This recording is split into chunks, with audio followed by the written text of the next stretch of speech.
रखा है। इस तरह से ये 2 घंटे की बहस पूरी होगी। 2-3 बुनियादी बातें हैं जिनका हमें ध्यान रखना है। किसी भी किस्म की नारेबाजी में हमें शरीक नहीं होना है। ये हल्ला गुल्ला नहीं है, क्योंकि पूरी दुनिया देख रही है, तो एक नजीर कायम करनी है, एक उदाहरण लोगों के सामने रखना है कि पढ़े लिखे लोग इत्तेफाकी और ना इत्तेफाकी रखते हुए भी, एक दूसरे से सहमति और असहमति रखते हुए भी बात कह सकते हैं। यहाँ पर मेरे जेएनयू के प्रोफेसर बैठे हैं, पुरुषोत्तम अग्रवाल जी, जिन्होंने हमें क्लास में सिखाया है कि सहमति का साहस और असहमति का विवेक, और इसका ठीक उलट भी, ये बड़ा जरूरी है। दूसरी बात, ये किसी एक धर्म के बारे में बहस नहीं है, ये बात सबको स्पष्ट होनी चाहिए। किसी धर्म को महान बताने या किसी धर्म को कमतर बताने की ये बहस नहीं है। तो यदि कोई इस उम्मीद से देख रहा है या यहां आया है, तो मैं आपको आश्वस्त करना चाहता हूं कि आपको नाउम्मीदी हाथ लगेगी।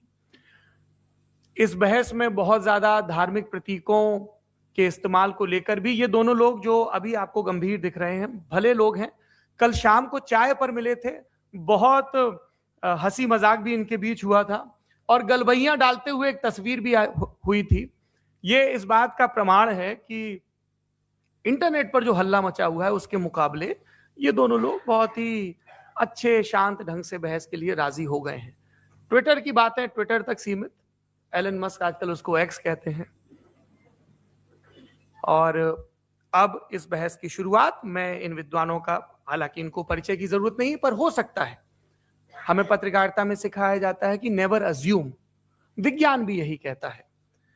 मुफ्ती शमाइल नदवी साहब इस्लामिक विद्वान, शिक्षाविद हैं, कोलकाता के वाहियान फाउंडेशन के संस्थापक हैं, लखनऊ की प्रतिष्ठित दारुल उलूम नदवतुल उलमा से ग्रेजुएशन किया है, सोशल मीडिया और सार्वजनिक मंचों पर अध्यापन और बौद्धिक कामों में सक्रिय हैं, और इस समय इंटरनेशनल इस्लामिक यूनिवर्सिटी मलेशिया से पीएचडी कर रहे हैं।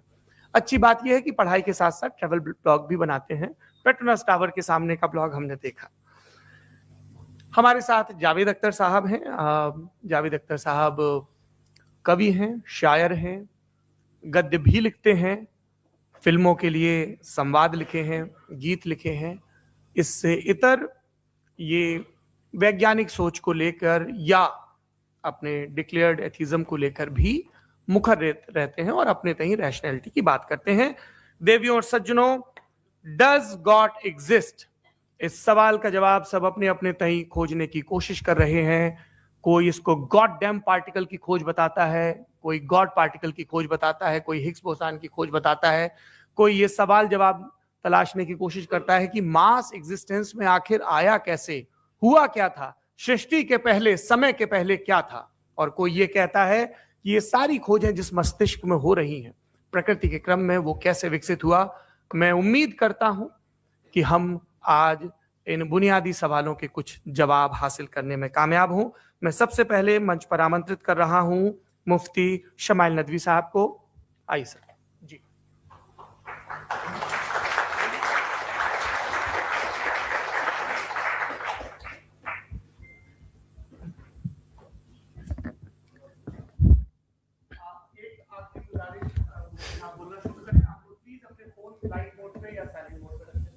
एक बार चेक कर ले, कई बार बेध्यानी हो जाती है।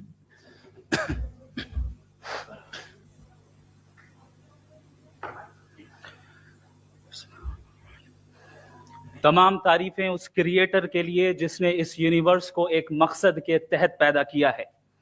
रिस्पेक्टेड जनाब जावेद अख्तर साहब, मिस्टर सौरभ द्विवेदी और respected audience, thank you all for being here today. आज की डिबेट में चूंकि हम बात करने वाले हैं डज गॉड एग्जिस्ट के टॉपिक पर, तो ये एक ऐसा टॉपिक है जिसके मुताल्लिक कोई भी डिसीजन लेने के लिए अलग अलग स्टैंडर्ड्स हो सकते हैं। लिहाजा डिबेट के शुरू में ये जरूरी है कि हम ये जान लें कि आज के इस टॉपिक में कौन सा स्टैंडर्ड सही होगा और कौन सा गलत होगा। सबसे पहला स्टैंडर्ड जिसे मैं समझता हूं कि हमारे रिस्पेक्टेड जनाब जावेद अख्तर साहब बड़ी तेजी के साथ उसकी तरफ लपकेंगे, वो है साइंस। जबकि साइंस दर हकीकत खुदा के एग्जिस्टेंस को डायरेक्टली साबित करने या उसके एग्जिस्टेंस को डिनाई करने के लिए स्टैंडर्ड नहीं बन सकती। और उसकी वजह क्या है, ये मैं नहीं कह रहा, ये वो लोग कह रहे हैं जो साइंस के एक्सपर्ट्स हैं।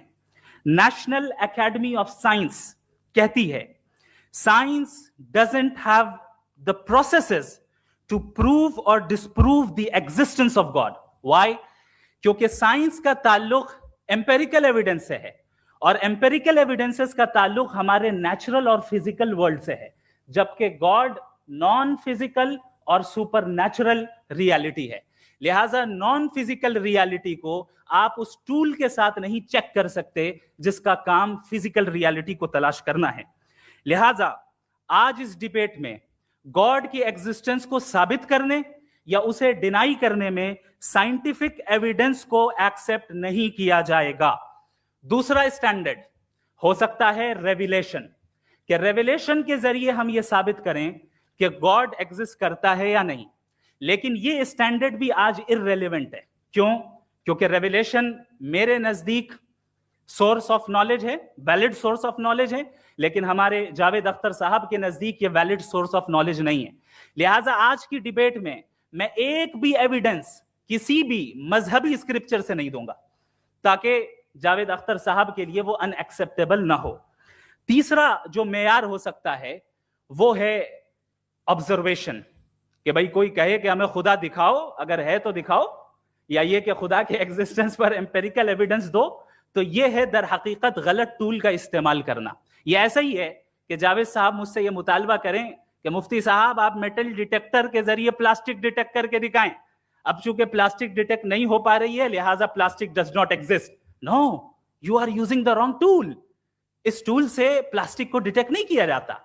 लिहाजा मैं समझता हूं कि गॉड के एग्जिस्टेंस पर एम्पेरिकल एविडेंस का मुतालबा करना एक बचकाना मुतालबा है और हमारे रिस्पेक्टेड जनाब जावेद अख्तर साहब इस स्टेज से अब बहुत आगे निकल चुके हैं। अब बचता है एक ही स्टैंडर्ड, और वो स्टैंडर्ड है अक्ल, लॉजिक, रीजनिंग। और यही वो स्टैंडर्ड है जिसके तहत गॉड की एग्जिस्टेंस को साबित किया जाएगा या गॉड की एग्जिस्टेंस को डिनाई किया जाएगा। लेकिन चूंकि ये बहुत इंपॉर्टेंट और सेंसिटिव टॉपिक है, इसलिए लॉजिकल आर्ग्यूमेंट भी ऐसा होना चाहिए जो डेफिनेटिव हो, इनडेफिनेटिव ना हो, जो 2 और 2 4 की तरह बिल्कुल वाजे हो, जिसे लॉजिकली रिजेक्ट करना पॉसिबल नहीं हो। फॉर एग्जाम्पल हम कहें हमारे रिस्पेक्टेड मिस्टर सौरभ साहब, ये एक इंसान है और तमाम इंसान कॉन्शियस बीइंग है। लिहाजा नतीजा क्या निकला? हमारे सौरभ साहब भी कॉन्शियस बीइंग है। क्या ये इनडेफिनेट आर्ग्यूमेंट है या डेफिनेट आर्ग्यूमेंट है? ये डेफिनेट आर्ग्यूमेंट है। ये 2 और 2 की तरह वाजे है, इसमें किसी तरह जो है लॉजिकली इसको रिजेक्ट नहीं किया जा सकता। तो अगर आज हमारे जावेद अख्तर साहब ऐसी कोई अकली दलील और लॉजिकल एविडेंस दें खुदा के ना होने पर जो डेफिनेट भी हो, तो मैं ये ऐलान करता हूं कि यकीनन मैं उस एविडेंस को कबूल करूंगा और उस पर गौर करूंगा। लेकिन साथ में यह भी ऐलान कर देता हूं प्रेडिक्शन के तौर पर कि ऐसा कोई डेफिनेट आर्ग्यूमेंट कोई नहीं पेश कर सकता। दलील हम देंगे और डेफिनेटिव दलील देंगे, लॉजिकल दलील देंगे, ऐसी दलील देंगे जो एंटायर एथिस्टिक वर्ल्ड उसे रेफ्यूट नहीं कर सकती। चलें अब हम एक एग्जाम्पल सोचते हैं, एक सिनेरियो, सिंपल सिनेरियो, तमाम ऑडियंस से गुजारिश है, हम और आप एक आइसोलेटेड आइलैंड पर हैं, ऐसा आइलैंड जहां पे हमसे पहले कोई कभी नहीं गया। चलते चलते आपके सामने अचानक आपने देखा एक पिंक कलर की बॉल पड़ी हुई है। सबसे पहला सवाल आपके जहन में क्या आएगा कि ये बॉल यहां क्यों आई, कैसे आई, ये पिंक कलर की ही क्यों है, कोई और कलर भी हो सकता था, ये इसी शेप में क्यों है, कोई और शेप भी हो सकता था। नेचुरली आप इस तरफ पहुंचेंगे कि कोई ना कोई है जिसने इन स्पेसिफिक प्रॉपर्टीज के साथ इस बॉल को बनाया है और यहां पे रखा है। चूंकि आप जानते हैं कि ये जो बॉल है इसका एग्जिस्ट करना जरूरी नहीं है, ये एग्जिस्ट कर भी सकती थी, नहीं भी कर सकती थी, और एग्जिस्ट करना ही था तो किसी और फॉर्म में करती, किसी और कलर में करती। अब आप इस बॉल को एक्सपैंड करते चले जाएं, एक्सपैंड करते चले जाएं, एक्सपैंड करते चले जाएं, यहां तक कि ये बॉल यूनिवर्स के साइज की हो जाए। बताइए कि क्या साइज के बढ़ जाने से सवाल बदल जाएगा? हरगिज नहीं बदलेगा। अभी भी सवाल रहेगा, ये यूनिवर्स कहां से आया, इन स्पेसिफिक प्रॉपर्टीज के साथ कहां से आया, क्यों आया, किसने बनाया, ये सवाल उस वक्त भी वैलिड रहेगा। लेकिन ये सवाल अगर हम जनाब जावेद अख्तर साहब से करें तो चूंकि इनका वर्ल्ड व्यू एथिस्टिक है, और सिर्फ इनका नहीं, मतलब जितने भी एथिस्ट हैं और एथिस्टिक वर्ल्ड व्यू को रखने वाले से अगर आप ये सवाल करें कि ये यूनिवर्स कहां से आया, तो इनका जवाब या तो आर्ग्यूमेंट फ्रॉम इग्नोरेंस होगा या डॉगमेटिक होगा। या तो ये कहेंगे कि मुझे नहीं पता कि ये कहां से आया, लिहाजा गॉड डज नॉट एग्जिस्ट, ये आर्ग्यूमेंट फ्रॉम इग्नोरेंस है। या ये कहेंगे कि ये यूनिवर्स खुद ब खुद बन गया, इसका मतलब ये है कि उस बॉल को भी खुद ब खुद बन जाना चाहिए, लेकिन बॉल के ताल्लुक से ये एक्सप्लेनेशन एक्सेप्ट नहीं की जाएगी कि ये खुद ब खुद बन गई, लेकिन यूनिवर्स के ताल्लुक से कर दिया जाएगा। इसे हम दूसरे अल्फाज में डॉगमा भी कह सकते हैं। दूसरी चीज, हमारे जावेद अख्तर साहब जरूर गॉड ऑफ गैप्स की मिसाल भी जरूर देंगे, और मिसाल देंगे कि पहले जमाने में बिजलियां कड़कती थी तो लोगों ने किसी एक खुदा की तरफ, और बारिश होती थी तो दूसरे खुदा की तरफ मंसूब कर दिया, उनके पास दलील नहीं थी। यह हमारा वर्ल्ड व्यू है ही नहीं, यह हमारा वर्ल्ड व्यू है ही नहीं, क्योंकि नेचुरल फेनोमेना के प्रोसेस की इंटरप्रिटेशन को जान लेने से यह कहां से साबित हो गया कि गॉड एग्जिस्ट नहीं करता है। इस पर मैं इंशाल्लाह अभी आगे बात करूंगा। आप हजरात ये भी देखेंगे, और मैं ये एक्सपेक्ट करता हूं कि हमारे रिस्पेक्टेड जनाब जावेद अख्तर साहब जरूर इमोशनल आर्ग्यूमेंट्स भी देंगे, जो कि एक लॉजिकल फेलेसी है जब बात आती है ट्रुथ को डिसाइड करने में। क्यों? मिसाल के तौर पर वो कहेंगे कि अगर गॉड है तो इविल क्यों एग्जिस्ट करता है, जबकि मैं कहता हूं इविल का एग्जिस्ट करना गॉड के एग्जिस्ट करने की दलील है, उसके खिलाफ नहीं है। चूंकि अगर गॉड है तो हम सब उसके सामने अकाउंटेबल हैं, और अगर हम अकाउंटेबल हैं तो अकाउंटेबिलिटी के लिए इविल का मौजूद होना जरूरी है, उसके बगैर हम अकाउंटेबल नहीं हो सकते। और अगर हम अकाउंटेबल नहीं हैं तो हम जनाब जावेद अख्तर साहब से पूछेंगे कि आप बताएं कि फिर सफरिंग इस दुनिया में क्यों है?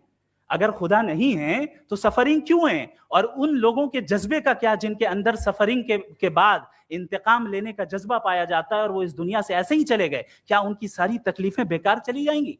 अब आ जाएं उसी एग्जाम्पल की तरफ कि बॉल, मुझसे अगर कोई पूछे इस बॉल को किसने बनाया और या इस एक्सपेंडेड बॉल को किसने बनाया, मैं कहूंगा कि चूंकि ये यूनिवर्स और इस यूनिवर्स की तमाम चीजें कॉन्टिंजेंट हैं। कॉन्टिंजेंट होने का मतलब ये होता है कि जो अपने एग्जिस्टेंस पे किसी के ऊपर डिपेंड करती हो, तो जाहिर है ये यूनिवर्स कॉन्टिंजेंट है। और अगर कोई चीज कॉन्टिंजेंट नहीं है तो मैं रिक्वेस्ट करूंगा कि मुझे दिखा दें कि कौन सी चीज यूनिवर्स में कॉन्टिंजेंट नहीं है, हम भी जरा गौर कर लें और हम भी देख लें। और जब कॉन्टिंजेंट चीजें मौजूद हैं तो फिलोसोफर्स की इस्तिलाह के मुताबिक, हम उस टर्मिनोलॉजी के मुताबिक हम उस जगह तक पहुंचते हैं और उस हस्ती तक पहुंचते हैं जिसे नेसेसरी बीइंग कहा जाता है, कि ये वो नेसेसरी बीइंग है जिसका मौजूद ना होना नामुमकिन हो। क्योंकि अगर ये मौजूद ना हो तो सारी चीजें एग्जिस्टेंस में आएंगी ही नहीं, और ये सारी कॉन्टिंजेंट चीजें उसी के ऊपर डिपेंड करती हैं। अब अगर आप ये सवाल करते हैं कि फिर उस हस्ती को किसने बनाया, फिर उसका कॉज क्या है, फिर उसका कॉज क्या है, फिर उसका कॉज क्या है, और एंडलेसली चले जाएं, इसे हम कहते हैं इन्फिनिट रिग्रेस ऑफ कॉजेस, जो कि लॉजिकल फेलेसी है।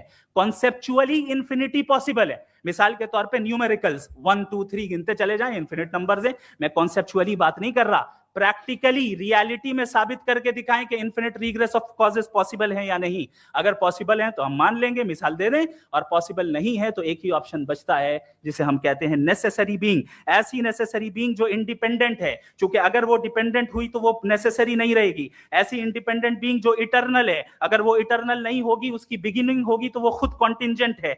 ऐसी बीइंग जो पावरफुल है, क्योंकि कॉन्टिंजेंट को एक्चुअलाइज करने के लिए पावर चाहिए। ऐसी बीइंग जो इंटेलिजेंट है और नॉलेजेबल है, क्योंकि ये यूनिवर्स स्पेसिफिक फॉर्म और स्पेसिफिक लॉज ऑफ नेचर के तहत प्रिसाइजली चल रहा है। Thank you.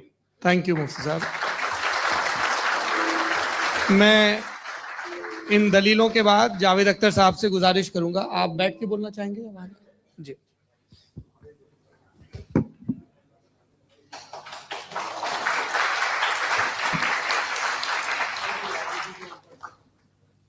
पहले तो मैं मुफ्ती साहब को एक अच्छी खबर देना चाहूँगा कि मेरी नॉलेज साइंस के बारे में बड़ी मामूली है, तो आप फिक्र ना करें उसकी, लेकिन कुछ कॉमन सेंस है मुझ में।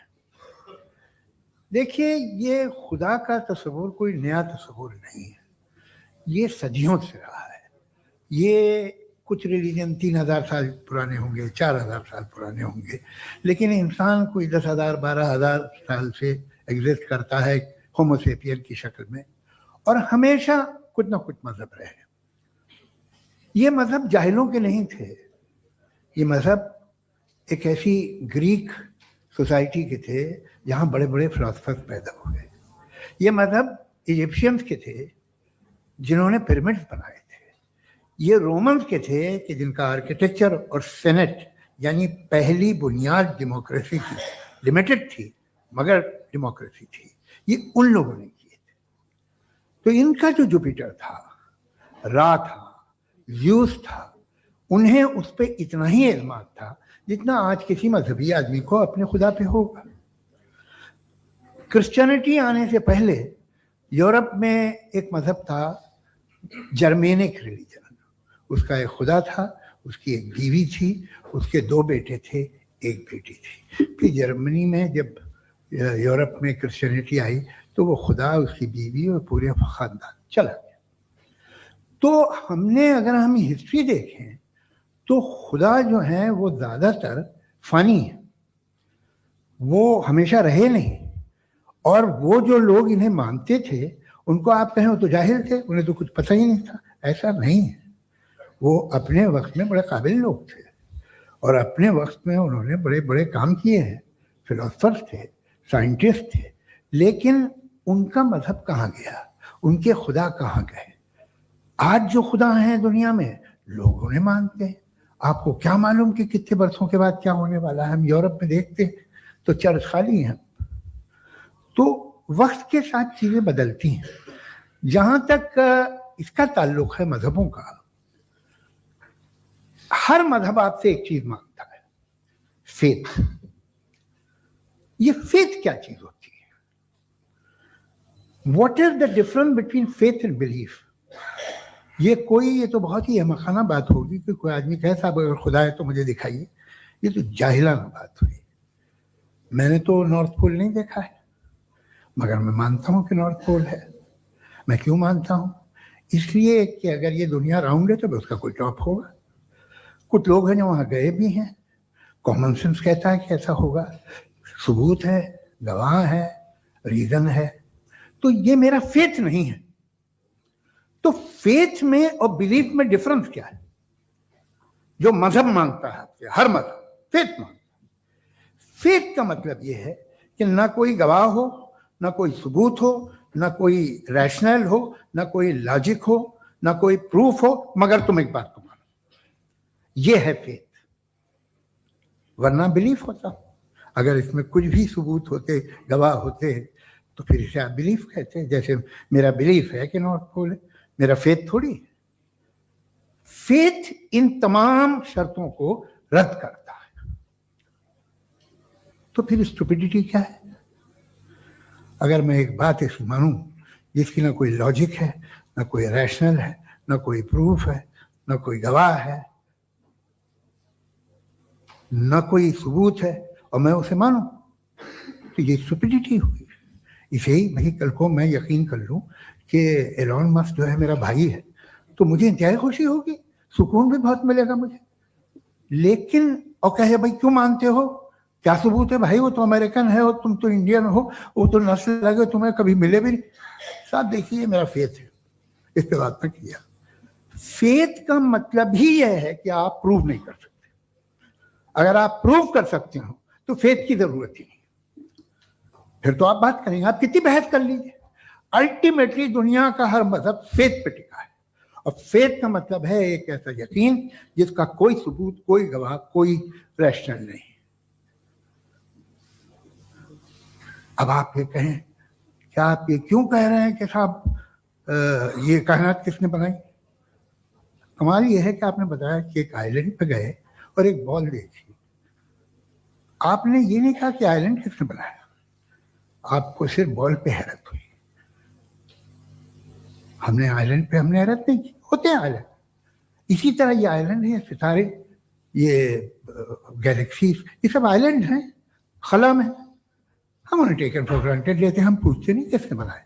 आपने जजीरे के बारे में भी नहीं पूछा है। मेरी पैदाइश कैसे हुई? क्या मैं प्लान्ड पैदा हुआ था?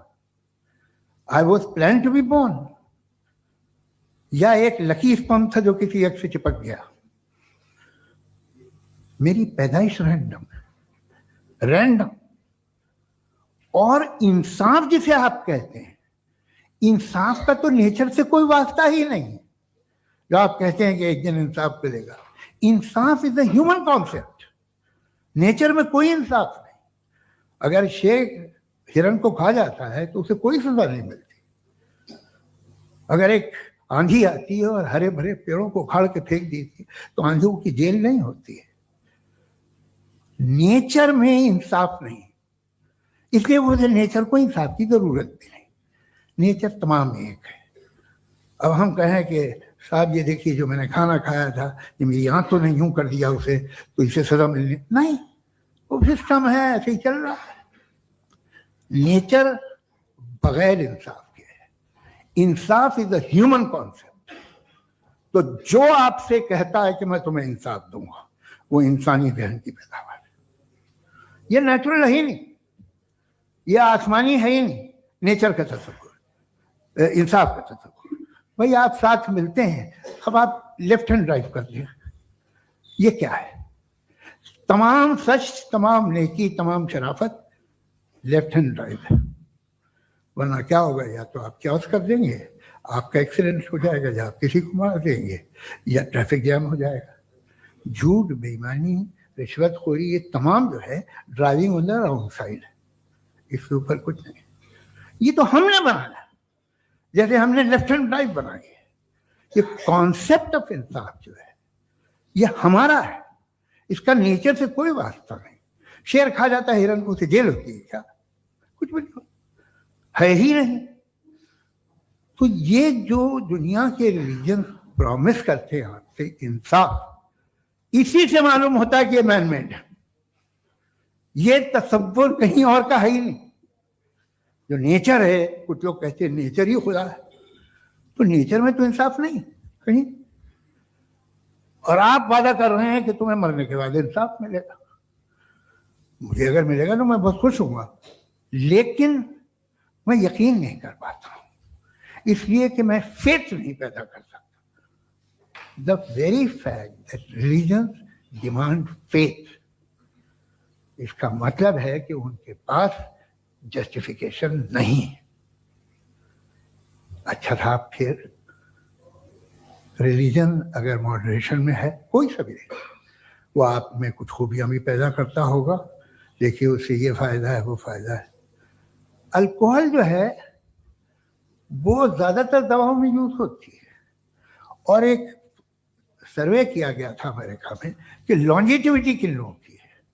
तो एक तरफ वो लोग थे जो शराब पीते ही नहीं थे, और एक तरफ वो थे जो एक बोतल शराब रोज पीते थे। सबसे ज्यादा लंबी उम्र की है जो 2 पैक नाप के शराब पीते और खाना खाते हैं।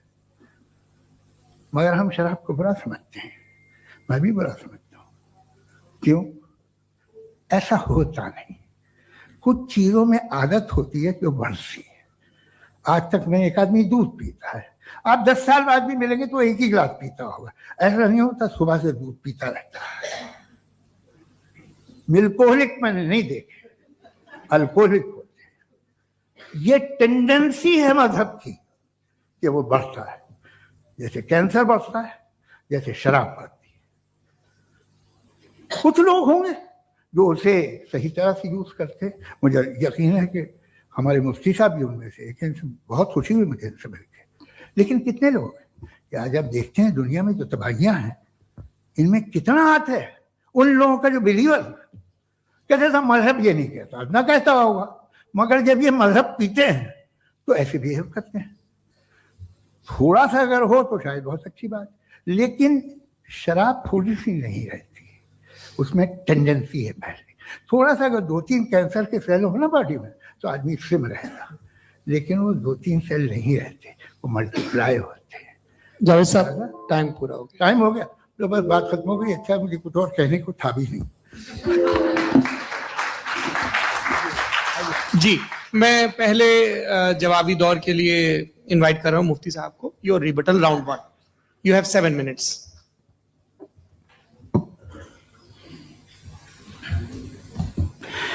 Thank you very much Javed साहब। आपकी बात को सुनकर बड़े महजूज हुए हम लोग। महजूज, do you understand? We enjoy. Okay, अब थोड़ा सा लॉजिकली उसको हम लोग ये देखते हैं। दरअसल हम लोगों ने कल गुजारिश की थी मुफ्ती साहब से भी, जावेद साहब से भी, कि हिंदुस्तानी जबान आम फहम सबको समझ में आ जाए और जहां कहीं आप मुश्किल शब्द इस्तेमाल करें वहां बताते भी चलें। Thank you. तो सबसे पहले हमारे रिस्पेक्टेड जावेद साहब ने हवाला दिया कि खुदा फानी है, कितने मजहब आगे चले गए, किसी ने जुपिटर को खुदा माना, किसी ने किसी को माना। मैं कहता हूं जिसने कॉन्टिंजेंट चीज को खुदा माना, गलत माना, वो खुदा ही नहीं, वो खुदा ही नहीं है। हम तो नेसेसरी बीइंग को साबित करने बैठे हैं, वो नेसेसरी कॉज जो इटर्नल है, जो अबदी भी है और अजली भी है, हम किसी और को साबित करने नहीं बैठे। दूसरी चीज उन्होंने कहा कि फेथ एंड बिलीफ, ये एक ऐसी डेफिनेशन है फेथ की जो इन्होंने पहली मर्तबा पेश की है, या माफ कीजिएगा इन्होंने पहली मर्तबा पेश नहीं की है, रिचर्ड डॉकिंस ने पहली मर्तबा पेश की है। मुझे मालूम है ये सोर्स कहां से है। एपिस्टेमोलॉजिकली फेथ और बिलीफ का फर्क आप इस तरह नहीं कर सकते सर। फेथ सही भी होता है, गलत भी होता है, बिलीफ सही भी होता है, गलत भी होता है। जो लॉजिक, रीजन और एविडेंस से बैक्ड होगा वो फेथ सही होगा। और आप जिस फेथ की बात कर रहे हैं कि इलॉजिकल है और उसके पीछे नहीं है, तो we are on the same page. हम नहीं मानते उस फेथ को, जो फेथ ऐसा हो जिसके पीछे कोई लॉजिक ना हो, एविडेंस ना हो, हम नहीं मानते। हम तो उस फेथ के कायल हैं जिसके पीछे लॉजिक हो और एविडेंस हो। तो बिलीफ सही भी होता है, गलत भी होता है, फेथ भी सही होता है और गलत भी होता है। तो आज फेथ और बिलीफ के डिफरेंस पे बात नहीं हो रही है। आज आप चाहे फेथ एक्सेप्ट कर लें या बिलीफ एक्सेप्ट कर लें, आज ये बात होगी कि ट्रूथ क्या है, चाहे ट्रू बिलीफ सही है या ट्रू फेथ सही है, और फॉल्स फेथ क्या है और फॉल्स बिलीफ क्या है, बात इस पे हो रही। दूसरी चीज इन्होंने पूछा स्टुपिडिटी फिर क्या है। अगर फेथ, रिलीजन स्टुपिडिटी नहीं है तो और क्या है? चूंकि फेथ का मुतालबा करते हैं तो स्टुपिडिटी क्या है? मैं कहता हूं स्टुपिडिटी एथिज्म है। उसकी वजह यह है कि आप एक सड़क पे जा रहे हो और आप किसी गार्डन में जाएं और देखें वहां लिखा है फूलों के साथ, I love Javed Akhtar and I really do, I love you sir. So जब आप वहां पर पहुंचे तो वहां पहुंचकर अब ये बताएं, क्या आप ये कहेंगे wow what a natural selection? ये क्या नेचुरल सिलेक्शन है? नहीं, ये प्रिसाइजली डिजाइंड है, इसके पीछे डिजाइनर है।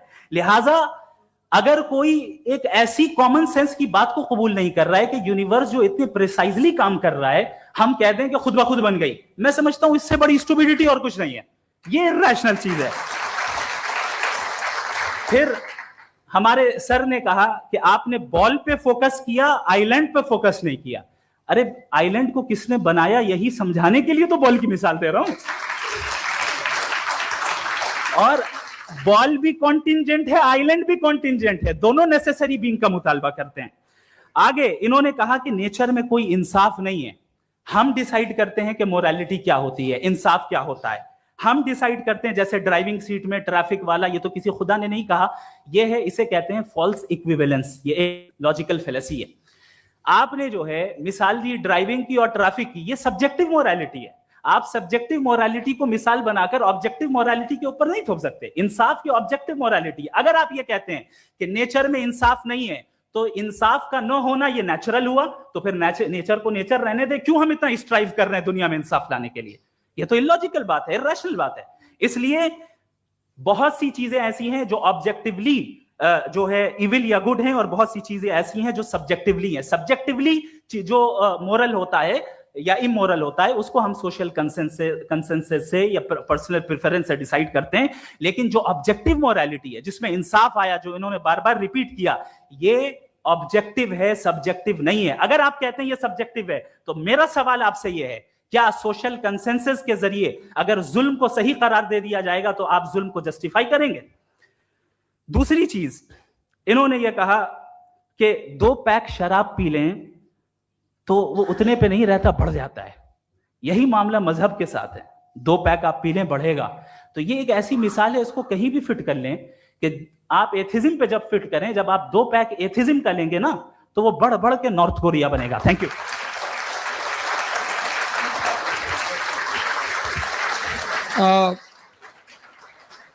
फर्स्ट राउंड के रिबटल के लिए मैं जावेद साहब को इनवाइट कर रहा हूं। आपके पास 7 मिनट का वक्त है, रीसेट कर दीजिएगा प्लीज। मुझे इस बात की खुशी है कि मुफ्ती साहब ने भी मान लिया कि नेचर में कोई इंसाफ नहीं है। तो कोई भी चीज़ जो इंसान ने नहीं बनाई है उसमें इंसाफ नहीं होता है। एक बात मैं आपसे अर्ज करूं, जरा पता लगा लीजिएगा, ये जो आप बाग में जाते हैं बेहद खूबसूरत फूल देखते हैं ना, इनमें से कोई नेचुरल नहीं है। ये सारे फूल क्रॉस करके बनाए गए हैं। जो जंगल में फूल होते हैं निहायत मामूली होते हैं, ये फूल इंसानों ने बनाए हैं।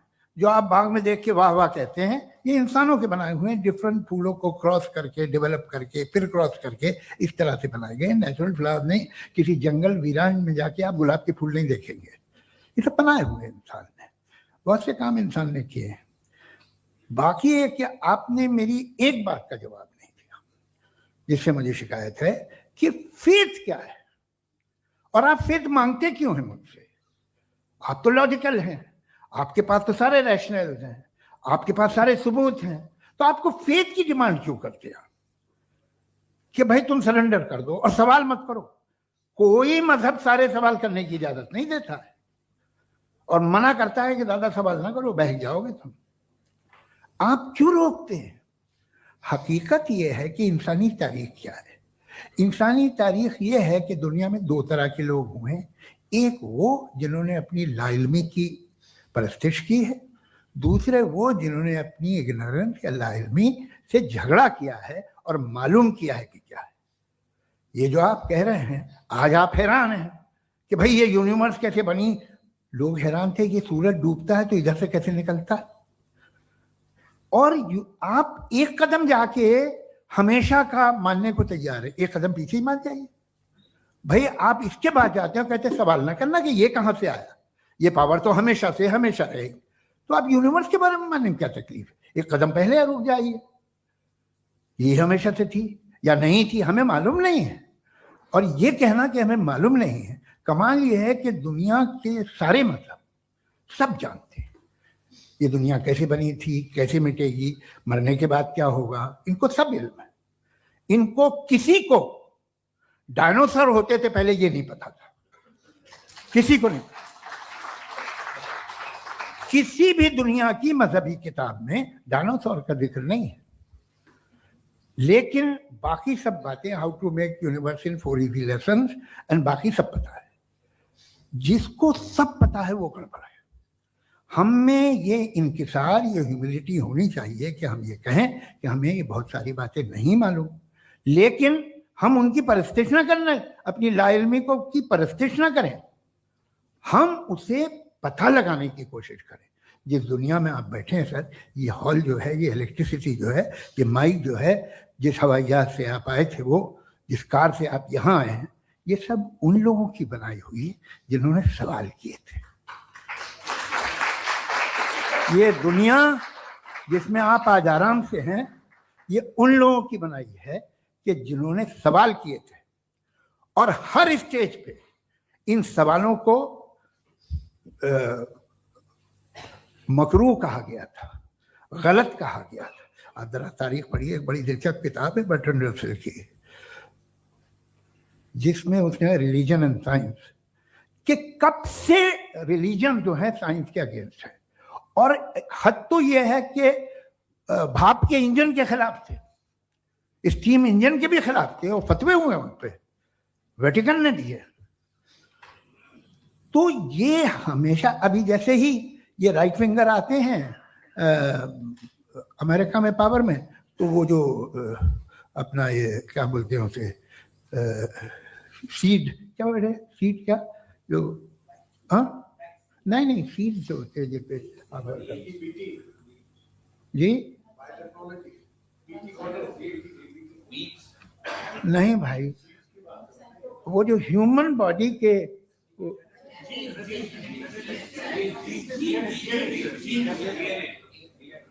उस पर रिसर्च बंद हो जाती है, रिपब्लिकन नहीं करने देते।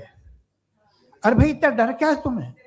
एक जमाने में बहुत नाराज थे ये सारे मजहबी लोग कि ये इंसान तो इंसान बनाने की कोशिश कर रहा है। आपको क्या तकलीफ भाई, बना ले तो बना लेने दो, ये खौफ क्या है? और ये सब आज जो आप कह रहे हैं नामुमकिन है, ये कैसे हुआ? मुझे एक किस्सा याद आता है। जब मैं 6ठी क्लास में था तो मैं मैथमेटिक्स में बहुत वीक था, तो एक टीचर रख दिया गया, उसने 1 2 3 4 5 6 7 को सिखा दिया मुझे।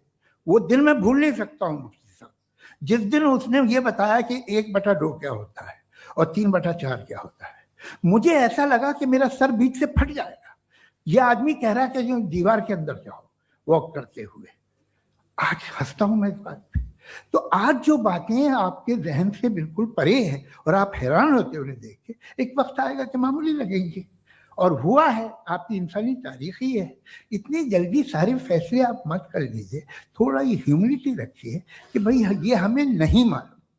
ये कहने में क्या है, ये यूनिवर्स कहाँ तक फैली, ये कब से है और कब तक रहेगी, हमें नहीं मालूम। आपने फैसला कर लिया कब बनी।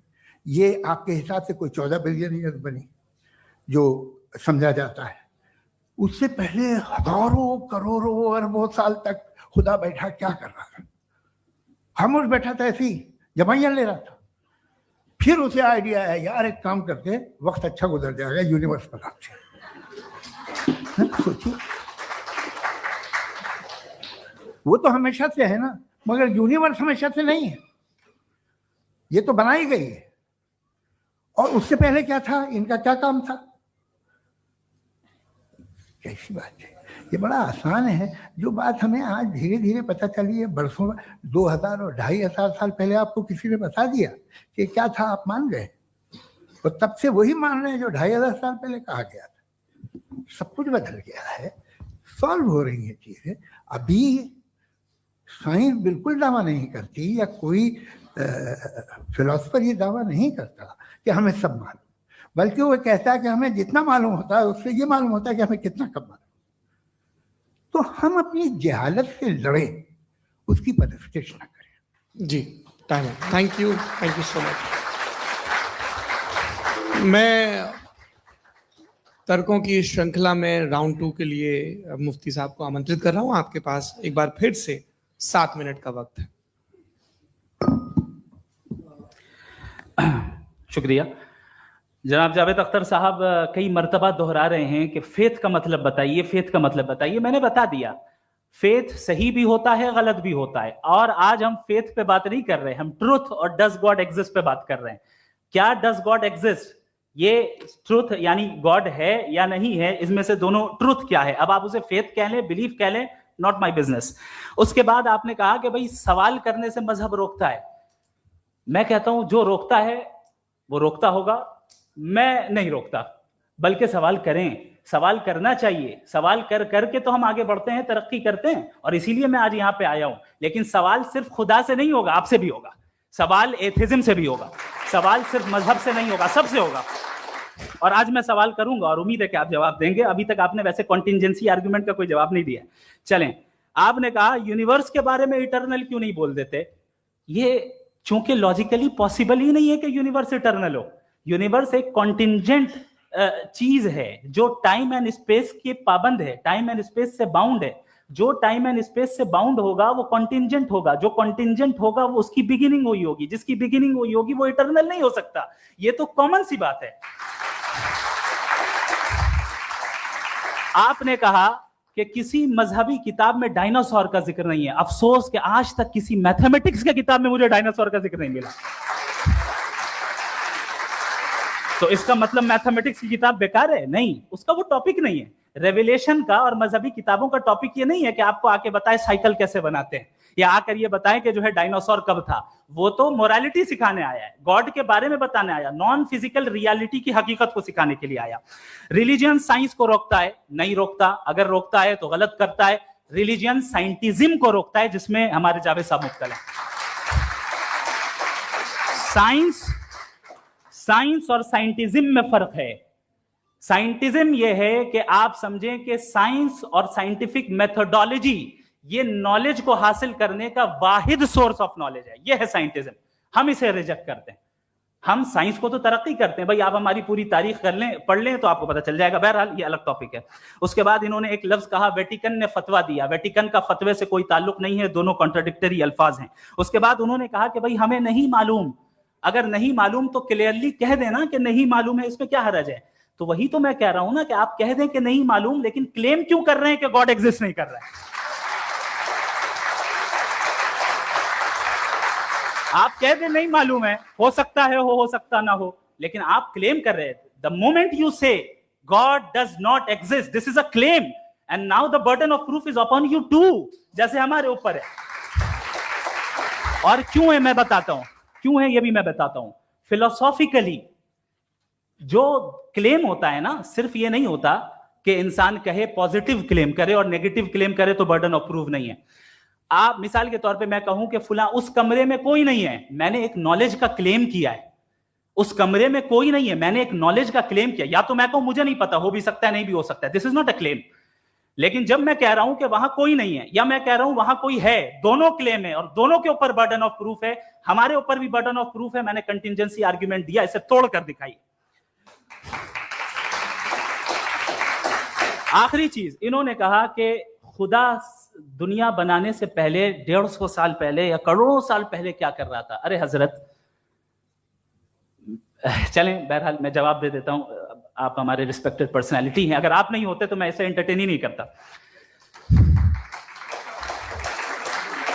टाइम, ये 100 साल पहले या 100 साल बाद, पहले बाद में अभी, ये वो अल्फाज हैं जिनका ताल्लुक टाइम से है। टाइम शुरू ही हुआ है यूनिवर्स की बिगिनिंग के बाद, तो उसके पहले खुदा क्या कर रहा था, सवाल इलॉजिकल है, ये फेलेसी है। यानी आप ये कह रहे हैं कि यूनिवर्स के बनने से पहले खुदा क्या कर रहा था, टाइम के बनने से पहले, पहले का ताल्लुक टाइम उस वक्त था ही नहीं, तो ये सवाल ही इनवैलिड है खुदा के ताल्लुक से। दूसरी चीज, आर्ग्यूमेंट ऑफ कंटिजेंसी जो मैंने आपके सामने पेश की है, आपने बार बार ये प्रूफ किया और ये कह रहे हैं कि गॉड ऑफ गैप्स। देखिए पहले नहीं मालूम था, साइंस ने कर दिया। सिंपल की मिसाल से मैं समझा देता हूं। जिस गैप्स की आप बात कर रहे हैं ना, साइंस उन गैप्स को जिन चीज के जरिए भी प्रूव करेगा वो कॉन्टिजेंट ही होगा, अब चाहे वो फोर्स हो, मैटर हो या एनर्जी हो। लिहाजा सवाल हमारा उस वक्त भी वैलिड होगा जब तक कि आप नेसेसरी बीइंग पे ना आ जाएं, और इन्फिनिट रिग्रेस पॉसिबल नहीं है of causes in practical world, तो जाहिर है कहीं रुकना पड़ेगा, जहां रुकेंगे वही खुदा है। दूसरी चीज, आपने ये क्या कह रहा था मैं, किस पॉइंट को? What? Oh no, after that. Just now. हाँ, जहां रुकेंगे वही खुदा है। बहरहाल, तो टाइम का जिक्र हो गया, गॉड ऑफ गैप, सॉरी या इसकी एक मिसाल आप ले लें। एक कार है, एक साहब ने देखा कि भाई कार जो है उसके व्हील्स कितने अच्छे लगे हुए हैं, सही जगह पे, स्टीयरिंग जो है कितने अच्छे जगह पे लगी हुई, और सीट्स कितने वेल डिजाइंड है, कितनी प्रिसाइजली ये कार काम कर रही है, तो जरूर कोई ना कोई इसे क्रिएट किया है, किसी ने क्रिएट किया है। अब जावेद साहब आए और कहे अरे जनाब बोनेट खोलिए, इसमें इंजन है, इंजन इस कार को चला रहा है, hence prove no one has created the car. This is illogical, this is irrational. आपने इंजन के जरिए उस गैप को तो साबित किया, लेकिन क्या उससे कार की जो क्रिएशन है और उसका जो क्रिएटर है ये इम्पॉसिबल हो जाए, ऐसा पॉसिबल है? उसका सवाल खत्म हो जाए, ऐसा पॉसिबल है? नहीं। आपने गैप्स को फिल करके, कॉन्टिंजेंट चीजों से गैप्स को फिल करके हमारे ऑब्जर्वेशन को और ब्रॉड कर दिया। अब हमें और पता चल गया कि ये जो कार है इसका सिस्टम कितना ज्यादा कॉम्प्लेक्स है। पहले कम समझते थे, अब कॉम्प्लेक्सिटी और ज्यादा वाजे हो गई। अब हमें समझ में आ रहा है कि हमारी सर्टेनिटी और बढ़ गई कि जरूर इस कार को किसी ना किसी ने बनाया। यही मामला यूनिवर्स का है। साइंस हमेशा फिजिकल वर्ल्ड की चीजों को ही फिल करती जाएगी और फिजिकल चीजों से ही करती जाएगी, क्योंकि एम्पेरिकल एविडेंस का ताल्लुक फिजिकल वर्ल्ड से है। आप साइंस के जरिए मेटाफिजिकल रियलिटी को कभी साबित नहीं कर सकते। ये रॉन्ग टूल का इस्तेमाल करना है। ये वही काम है कि आप मेटल डिटेक्टर से प्लास्टिक डिटेक्टर करने चलें, जो कि जाहिर है सही नहीं है। Thank you.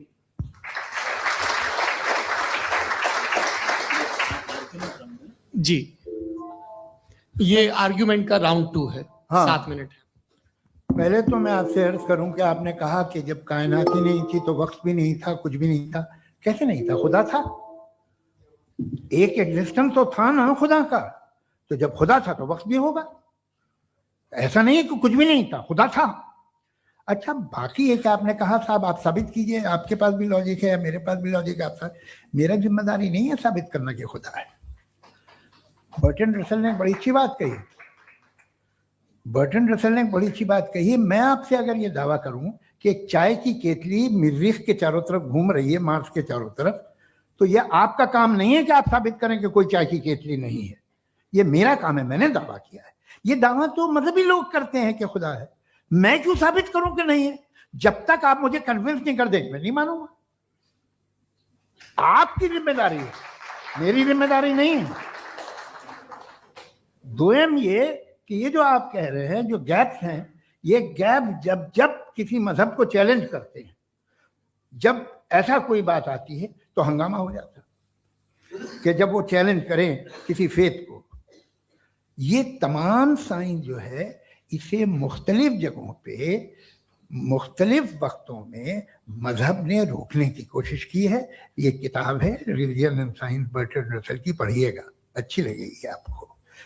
तारीख ही है साइंस, मजहब की साइंस से उसका यही रिश्ता है। अच्छा, अब ये हम सोचें कि बहरहाल ये वजूद जो है मजहब और ये बिलीव इन गॉड इंसान को बेहतर बना देता है, तो एक काम कीजिए, हिंदुस्तान वर्ल्ड का नक्शा लीजिए और मार्क कीजिए कि रिलीजन कहाँ कहाँ ज़्यादा है, कहाँ कहाँ, चाहे वो लैटिन अमेरिका हो या मिडल ईस्ट हो या फार ईस्ट हो या हिंदुस्तान के वो इलाके जहाँ मजहबियत ज़्यादा है। रख दीजिए नक्शा अलग। अब दूसरा नक्शा कि कहाँ कहाँ नाइंसाफ़ी, रिप्रेशन, औरतों के हुकूक की पामाली, जुल्म, डिक्टेटरशिप कहाँ है, नक्शा एक ही होगा। तो आप मुझे बताएं कि जो इसका तरकीब इस्तेमाल क्या है, खुदा का तरकीब इस्तेमाल तो बताइए। आप छोटी सी दवा सड़क पे बेचते हैं उसकी भी तरकीब इस्तेमाल बताते हैं। इसके इस्तेमाल से तो फायदा नहीं हुआ किसी को। जो सारे के सारे खराब मुल्क हैं, खराब समाज है, वो सारे जुल्म खुदा के नाम पे करते हैं। वो गलत करते हैं, सही करते हैं, मुझे क्या लेना देना उससे। इस्तेमाल से मालूम होता ना। एक विस्की की बोतल कभी शायद देखी हो आपने, लाल रंग की होती है, उस पर रोशनी और छपड़ा इंतहाई खूबसूरत लगती है, क्या बिगाड़ रही है किसी का? उसका इस्तेमाल गलत है, इसलिए आप उसे नापसंद करते हैं। इसका इस्तेमाल गलत है, इस तसव्वुर का इस्तेमाल ही गलत है और हमेशा से गलत हुआ है। आप देख लीजिए, इंसानी तारीख देख लीजिए, आज देख लीजिए, हिंदुस्तान देखिए, दुनिया देख लीजिए क्या हो रहा है। इसे कैसे इस्तेमाल कर रहे हैं फेथ वाले लोग? क्या फेयर हैं, जस्ट हैं, जो अपने खुदाओं पे यकीन रखते हैं? वो किस तरह के लोग हैं? वो लोगों को इंसाफ देते हैं, वो बेहतर इंसान बने।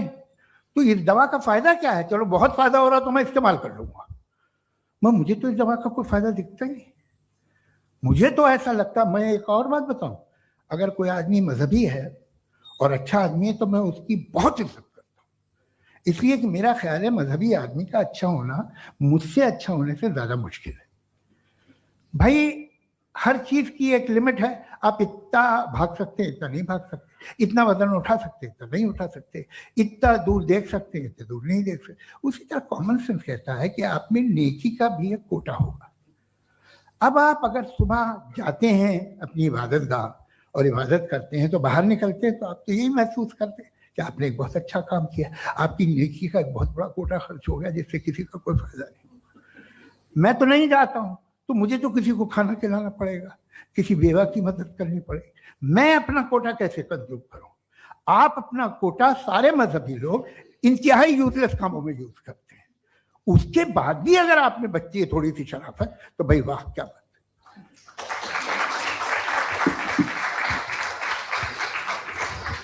एक तो मुझे ये बात बहुत अच्छी लग रही है कि दोनों ही विद्वान समय को मानते हैं और बहुत समय से अपनी दलीलें और बाज दफा समय से पहले अपनी तकरीरें पूरी करके अपनी अपनी कुर्सी पर बैठ रहे हैं।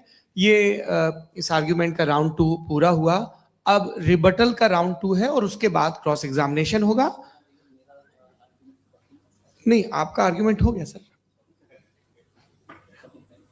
हमारे यहाँ स्कूल के सिलेबस में पंच परमेश्वर कहानी पढ़ाई जाती है, प्रेमचंद जी की लिखी हुई। आप निश्चिंत रहिए, आपके कोई राउंड में मिस नहीं होने दूंगा। रिबटल का राउंड 2 मुफ्ती शमाइल नदवी साहब।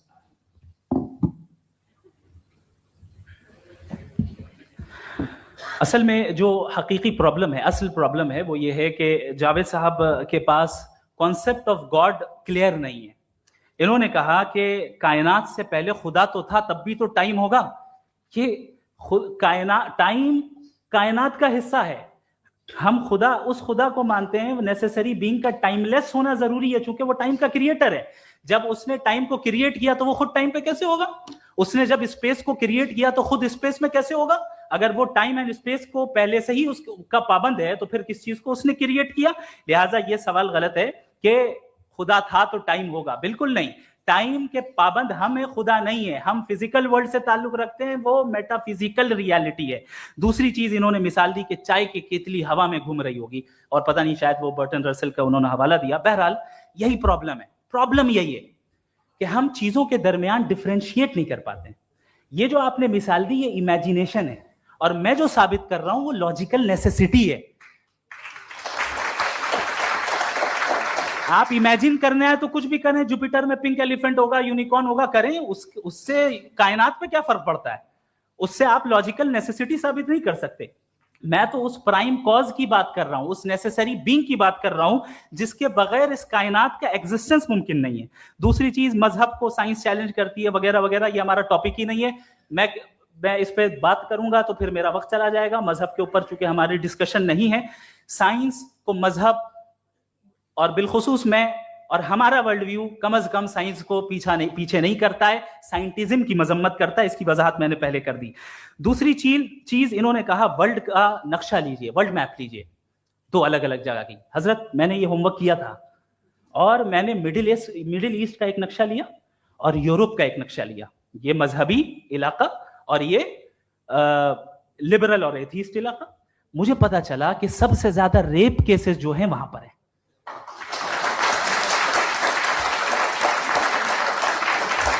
मुझे ये पता चला यूएन की रिपोर्ट के मुताबिक, मैं अपने घर से नहीं लेके आ रहा, कि जो वर्किंग वुमेन है यूरोपियन कंट्रीज में, उसमें 81% वुमेन सेक्सुअल हैरेसमेंट का वर्क में शुमार हो रही है। ये मिडिल ईस्ट में नहीं हो रहा है, वो मजहबी लोग हैं इसलिए नहीं हो रहा है। दूसरी चीज, आपने ये कहा कि मजहबी आदमी का अच्छा होना हमारे अच्छे होने से बहुत मुश्किल है, बहुत मुश्किल है। तो इसका मतलब यह है कि गॉड के अलावा आपके पास अच्छे और बुरे का कोई स्टैंडर्ड है। मैं चाहूंगा कि कन्वर्सेशनल स्टाइल वाली डिस्कशन और सेगमेंट पे इसी पे बात कर लेते हैं। Thank you very much.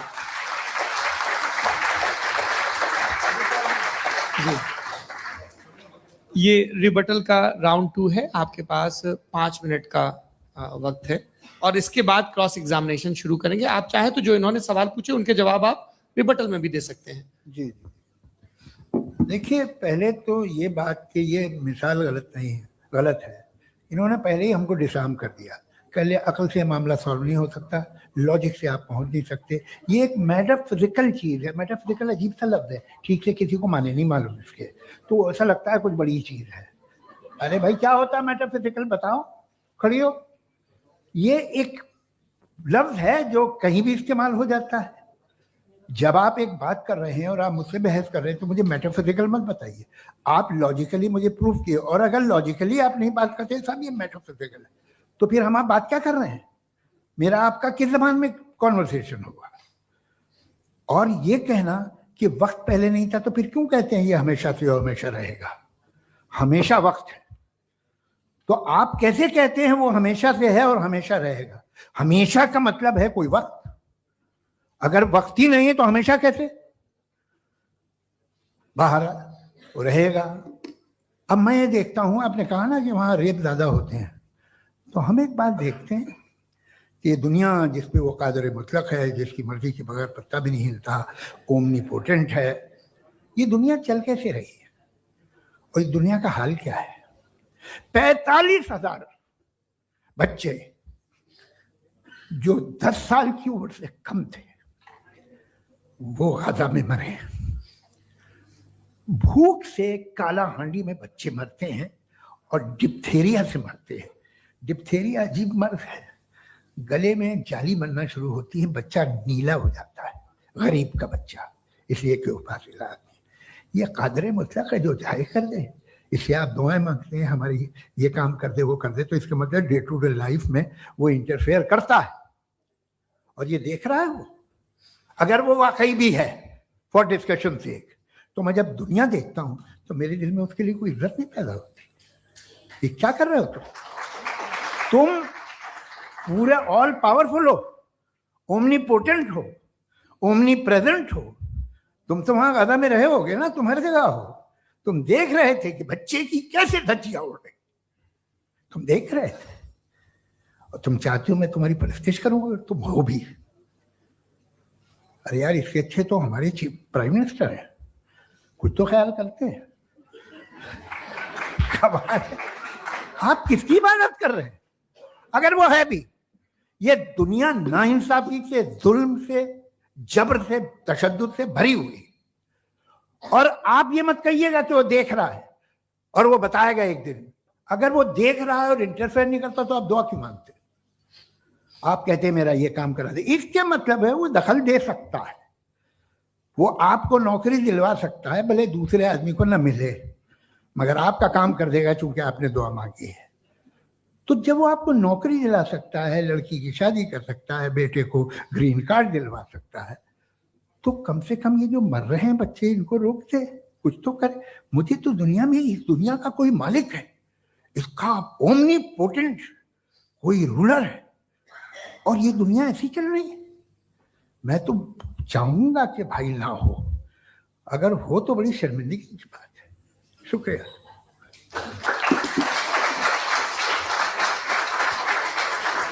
देवियों और सज्जनों, इस बहस के 2 राउंड और 2 रिबटल पूरे हो चुके हैं।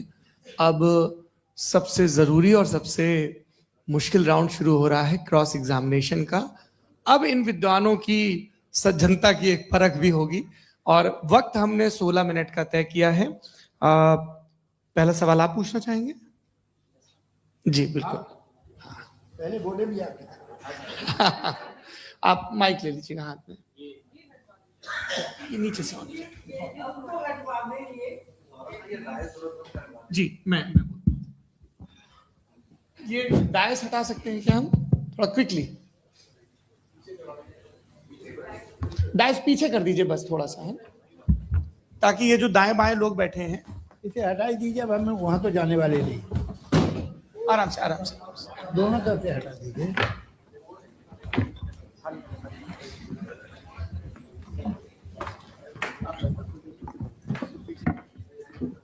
इस बीच आप लोग भी अपने अपने सवाल तैयार कर लें। ये ध्यान रखेंगे कि मैं यहां से सवाल लूंगा, आप लोगों को अपना हाथ ऊपर करना है, अपना नाम बताना है और अधिकतम 3 वाक्यों में अपना सवाल पूरा करना है। कई लोग सवाल की जगह भाषण देने लगते हैं, उससे आज बचना है।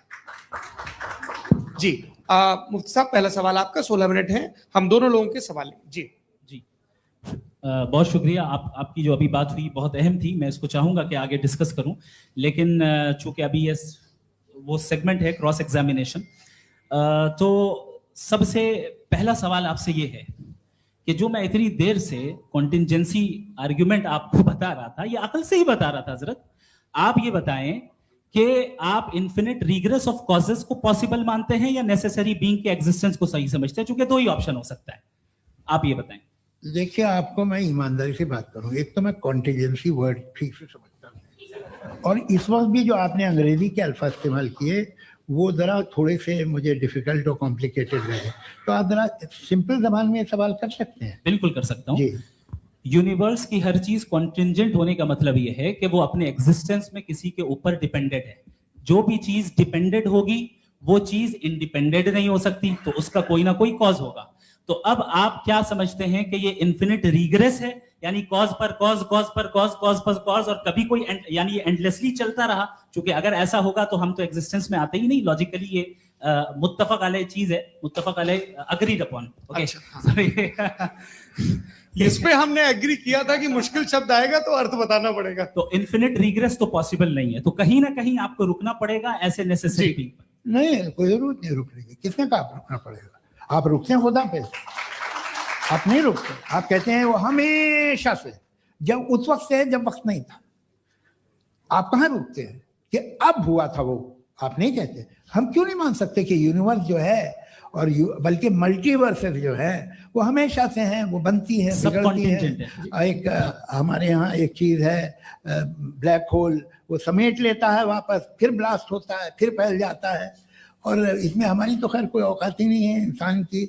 एक छोटे से जर्रे पे हम 50-60 साल की उम्र रखते हैं, जो करोड़ों अरबों साल की कायनात है उसमें, और पैदा भी निहायत ही बेहुदा वजह से हुए थे। तो इसमें ये सोचना कि इसकी वजूहात और ये क्यों है, ये डिपेंडेंट है, ये हम देख रहे हैं। क्या मालूम, आप सोचिए कि ये जो फैल रही है कायनात, ये कहाँ फैल रही है, ये कहाँ जा रही है, और ये फैल क्यों रही है? अरे बना ली थी तुमने, रुको भैया, काफी है। ये फैल क्यों रही है? ये और कौन सी कायनात जिसे मैं दूरबीन से देखता हूं तो 2 बिलियन लाइट ईयर पे है, उससे मेरा कोई वास्ता ही नहीं है। 2 बिलियन ईयर यानी अगर मैं 80,000 माइल्स पर सेकंड से चलूं तो 20 करोड़ साल में वहां पहुंच जाऊंगा। इसकी जरूरत क्या थी? ये दुनिया, ये कायनात तो इंसान अशरफुल मखलूकात के लिए बनाई गई ना। तो ये सब ये टर्म समझ में नहीं आया, इसमें कोई खास समझने वाली बात थी भी नहीं। ये जो अल्टीमेट कहा यह जाता है कि ये जो पूरी यूनिवर्स है, ये जो दुनिया है, ये इंसान के लिए बनाई गई। अच्छा, ये सब इंसान के लिए। क्यों साहब, सही है ना? बिल्कुल, लेकिन इसका ये मतलब नहीं कि किसी चीज के पीछे रीजन आपको नहीं पता तो रीजन नहीं है, इसे कहते हैं नहीं, argument from limited perspective। मुझे नहीं पता, लेकिन मेरी जिम्मेदारी नहीं है। वो बिल्कुल सही कहा था उसने, बर्टन रसल ने। आपने उसे मजाक में टाल दिया कि भाई आप एक दावा कर रहे हैं, मैं क्यों कहूं कि ये गलत है दावा? आप प्रूफ कीजिए, मेरे पे जिम्मेदारी ही नहीं है, मैंने थोड़ी कहा है। आप प्रूफ कीजिए कि ये सही है। आप आर्ग्यूमेंट ऑफ कंटिजेंसी आप का जवाब कोई ही नहीं दे सवाल रहे हैं। पूछना चाहेंगे? है? आप सवाल पूछना चाहेंगे मुफ्ती साहब से? क्योंकि ये क्रॉस एग्जामिनेशन का दौर है। आप जैसे पहले बोल रहे थे फेथ को लेके कुछ। मैं ये पूछना चाहूंगा कि खुदा ने जो भी रेवलेशन किए हैं, एक मजहब के नहीं, बहुत से मजहबों में किए हैं। अलग अलग रेवलेशन है, कहीं कुछ एक बातें हैं, कॉन्ट्रडिक्शन भी है आपस में। कहीं कुछ आप कर सकते हैं, कहीं कुछ नहीं कर सकते। ऐसा नहीं है कि सबकी कोड ऑफ मॉरल एक है। तो ये किस्सा क्या है? अब आप ये देखिए कि मुझे कभी कभी लगता है कि ये जो फुटबॉल फाइनल होता है, लाखों लोग होते हैं, फिर वो टीवी कवर कर रही, करोड़ों लोग, अगर उसमें खुदा की एक बूमिंग आवाज आ जाती, मैं गॉड हूं, तो सारे लोग अभी सुन लेते और टीवी पे भी सुन लेते, किस्सा खत्म होता। ये इतनी राजदारी क्या है कि तुम सामने कुछ तो सबूत दे दो हमें सॉलिड। ये कह साहब ये यूनिवर्स कैसे बनी, इससे मसला क्या हल होगा? मैं पूछूंगा आपसे खुदा कैसे बना? क्यों नहीं पूछूंगा कैसे बना? बल्कि वो तो कायनात से कहीं ज्यादा इंटेलिजेंट है, कायनात से कहीं ज्यादा कॉम्प्लेक्स। जी वो हमेशा से सही, आप कहेंगे मैं मान लूंगा। अच्छा, दोयम वो कादिर मुतलक, यानी कादिर मुतलक का मतलब ओमनीपोटेंट, वो जो चाहे कर सकता है। आपको नौकरी दिलवा सकता है, आपकी अच्छी जगह शादी करवा सकता है, आपके पड़ोसी का मुकदमा हरवा सकता है, आपको जिता सकता है, सब काम करता है। थोड़ा सा माइक क्लोज जी। वो इस दुनिया को चला कैसे रहा है? ये दुनिया कैसे चल रही है? आपको इस पे हैरत नहीं होती? या कयामत के बाद कभी एक जस्टिस होगा, जब ये बच्चा मर चुका होगा, जिसकी धज्जियां उड़ गई बम से, इसको इंसाफ मिलेगा सब। अच्छा, अब जवाब दूं? हाँ दीजिए। मैं इसीलिए आपकी तरफ आ रहा था। सबसे पहले आपने रेवलेशन और स्क्रिप्चर्स की बात की, इस पे मैं बात कर सकता हूं, लेकिन आज नहीं करूंगा क्योंकि वक्त कम है। कभी और इस पे डिस्कस करेंगे, मैं तैयार हूं उस पे भी बात करने के लिए। ये अभी से राउंड 2 की भूमिका तय हो रही है। Does God exist round 2? जी, चूंकि आज गॉड के एग्जिस्टेंस पे बात है, तो मैं उसी के रिलेटेड जो है आपके सवालात को एंटरटेन भी करूंगा और मैं भी पूछूंगा। आपने कहा कि आपने साबित ही नहीं किया, जबकि आर्ग्यूमेंट ऑफ कॉन्टिजेंसी बुनियादी आर्ग्यूमेंट है। आप मुझे कॉन्टिजेंसी का मतलब बताइए, आपका मतलब क्या कॉन्टिजेंसी? कॉन्टिजेंसी का मतलब यह हुआ कि हर वो वजूद जो किसी भी चीज का पाबंद है, हर वो वजूद या हर वो चीज जो अपने एग्जिस्टेंस में किसी भी चीज के पाबंद है और उससे बाउंड है, उसको उसकी जरूरत है, उस पर डिपेंड करती है, तो जाहिर सी बात है कि उसका कोई ना कोई कॉज होता है। ये तो अक्ल की बात है। ये आप रीजनिंग की बात करते हैं, मैं वही कर रहा हूं। दूसरी चीज, आपने ये बात कही कि इतने बिलियन लाइट ईयर्स दूर है, उसका मेरा क्या लेना देना। फिर मेरे ख्याल से आपको ये नहीं कहना चाहिए I think therefore I am an atheist. आपको सोचना चाहिए। सिर्फ आप एक लिमिटेड दायरे में रहकर नहीं सोचें, बल्कि बाहर निकलकर सोचें। आपने तीसरा सवाल किया, आपने 2-3 सवाल एक साथ। ऐसी बातें ना कीजिए, कुछ लोगों को इतराज हो जाएगा आप पे कि आप कुछ भी सोचिए। ये इजाजत आपको है नहीं, मुझे है।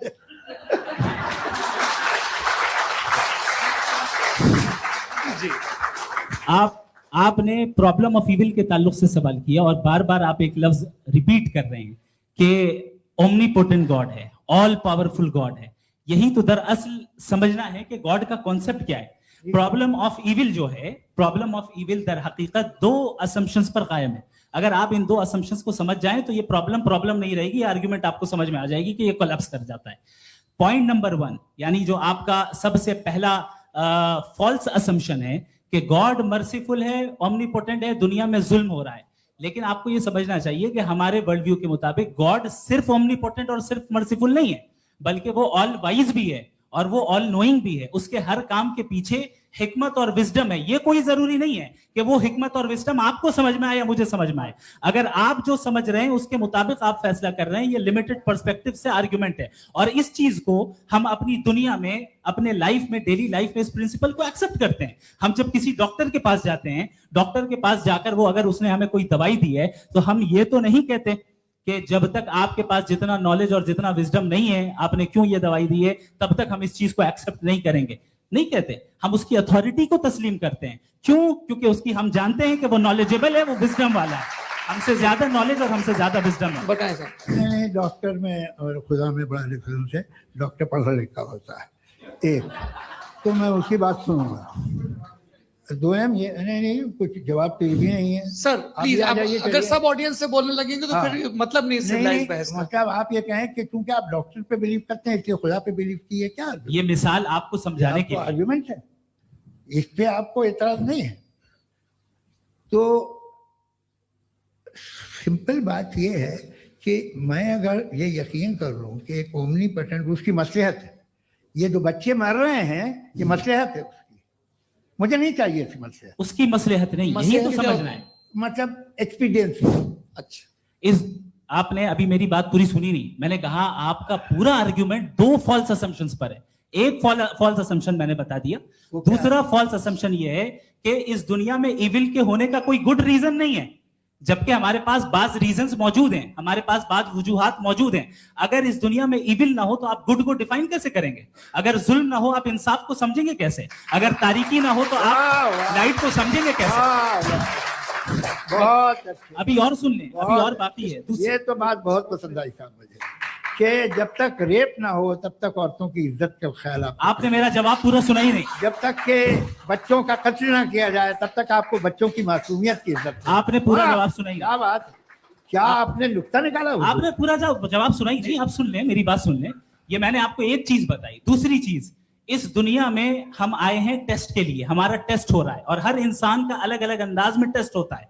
और इस दुनिया में अगर इविल मौजूद है तो वो इविल जरिया है हमारे अंदर ह्यूमन नोबल क्वालिटीज को डेवलप करने का और अलग अलग फील्ड में प्रोग्रेस करने का। और अगर हमारे अंदर और इस दुनिया में इविल नहीं होता तो बताइए टेस्ट का मतलब क्या होता? अगर मैं अपने स्टूडेंट को एमसीक्यूज दूं और उसमें सिर्फ राइट आंसर लिख कर दे दूं और कहूं तुम्हारा टेस्ट हो गया, ये मीनिंगलेस है। इस दुनिया में अगर हम टेस्ट के लिए आए हैं तो जाहिर है गुड एंड इविल दोनों मौजूद है। तो अगर गुड एंड इविल दोनों मौजूद है तो ये इविल भी खुदा का बनाया हुआ है।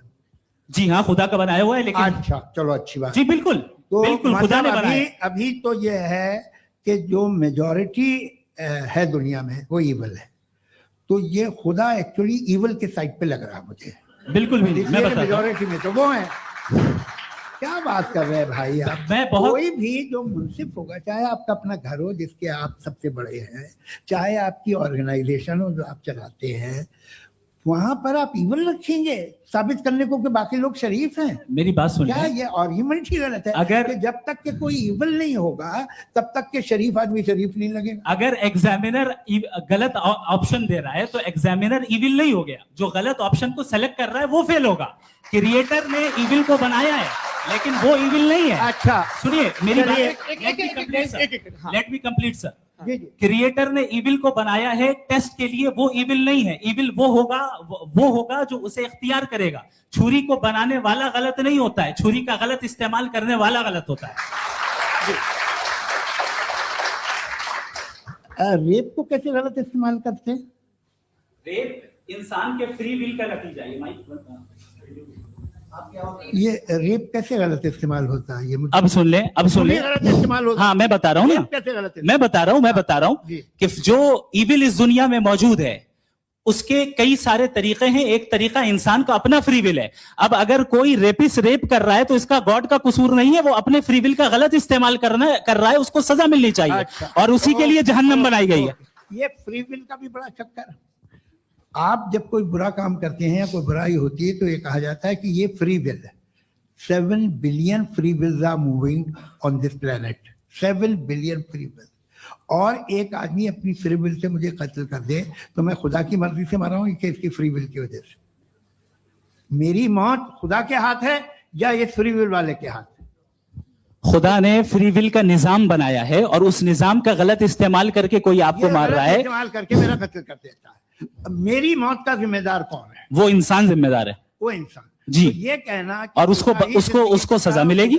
तो अब आप आगे चलिए कि ये तय करना कि अल्लाह ही या खुदा, सॉरी अल्लाह नहीं, खुदा ही जिंदगी देता है, खुदा ही मौत देता है, ये गलत है। बिल्कुल गलत नहीं है। हाँ, नहीं, निजाम उसी ने बनाया फ्री विल का। भाई, एक- निजाम मौत और हयात का उसी ने बनाया। You are contradicting yourself. अभी आपने कहा कि एक आदमी ने फ्री विल से आपको मार दिया, इसमें उसे फ्री विल दी गई थी, उसने गलत इस्तेमाल किया। 7 billion free wills are moving on this planet और आप चाह रहे हैं कि मैं सिर्फ खुदा का ध्यान करूं। ये 7 बिलियन फ्री विल्स को मुझे लुक आफ्टर करना पड़ेगा कि नहीं? ये तो तबाहियां कर रही हैं और तबाहियां ज्यादा हो रही हैं। बिल्कुल। तो अगर ये आप free will बताएं अगर खुदा नहीं है फॉर एग्जाम्पल, हाँ। तो आप इविल को कैसे डिसाइड करेंगे? यानी how can you define evil objectively without God?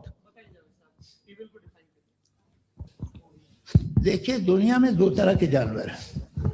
एक जो अकेले रहते हैं जंगल में और एक जो ग्रुप्स में रहते हैं। ग्रुप में जो भी रहेगा, चाहे वो आपका फाउंडेशन हो, चाहे कोई क्लब हो, चाहे कोई पॉलिटिकल पार्टी हो, चाहे कोई यूनिट हो, उसमें आपको इंटरैक्ट करने के रूल बनाने पड़ेंगे। यानी लोग तय करेंगे।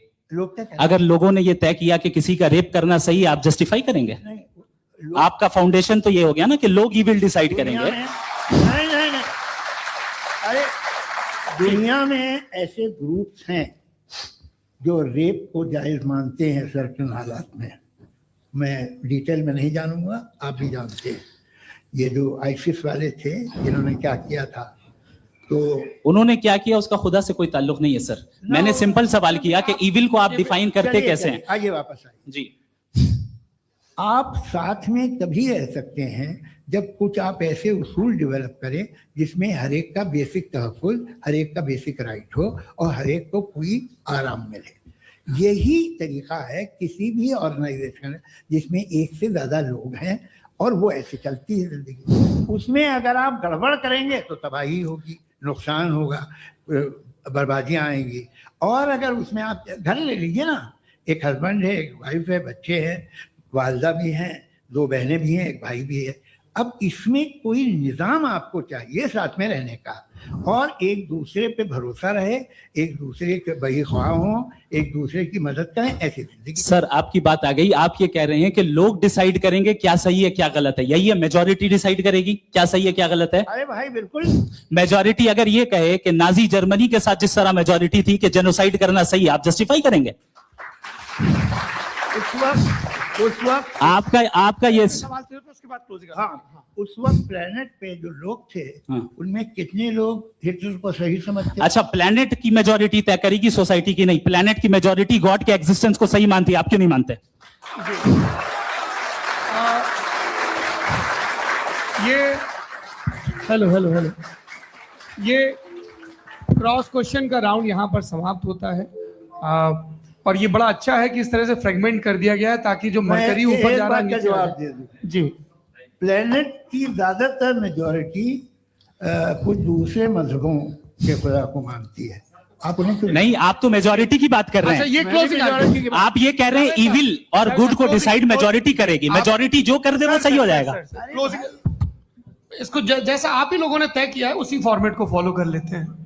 हाँ भाई, मैंने तो भले लोगों पे एतबार किया और तब मॉडरेशन तय किया।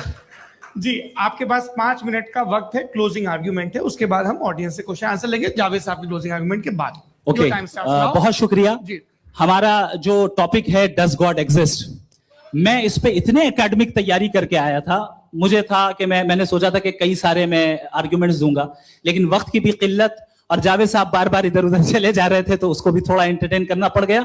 डज गॉड एग्जिस्ट पे मैं एक ही आर्ग्यूमेंट दे पाया, आर्ग्यूमेंट्स बहुत हैं और डेफिनेटिव आर्ग्यूमेंट्स हैं, और मेरे आर्ग्यूमेंट को किसी एक राउंड में भी इन्होंने एंटरटेन नहीं किया और रेफ्यूट नहीं किया, एक राउंड में भी नहीं, एक राउंड में भी नहीं, और ना ही अभी अभी आपका क्लोजिंग आर्गुमेंट आएगा नहीं वो बता देना। Argument of contingency sir. अरे मैं आपसे कई बार कह चुका हूँ कंटीजेंसी का मतलब अब मैं कैसे समझाऊं आपको आपस में, हाँ आप और कितने आसानी से समझाऊं मैं, मुझे तो नहीं समझ में आ रहा है।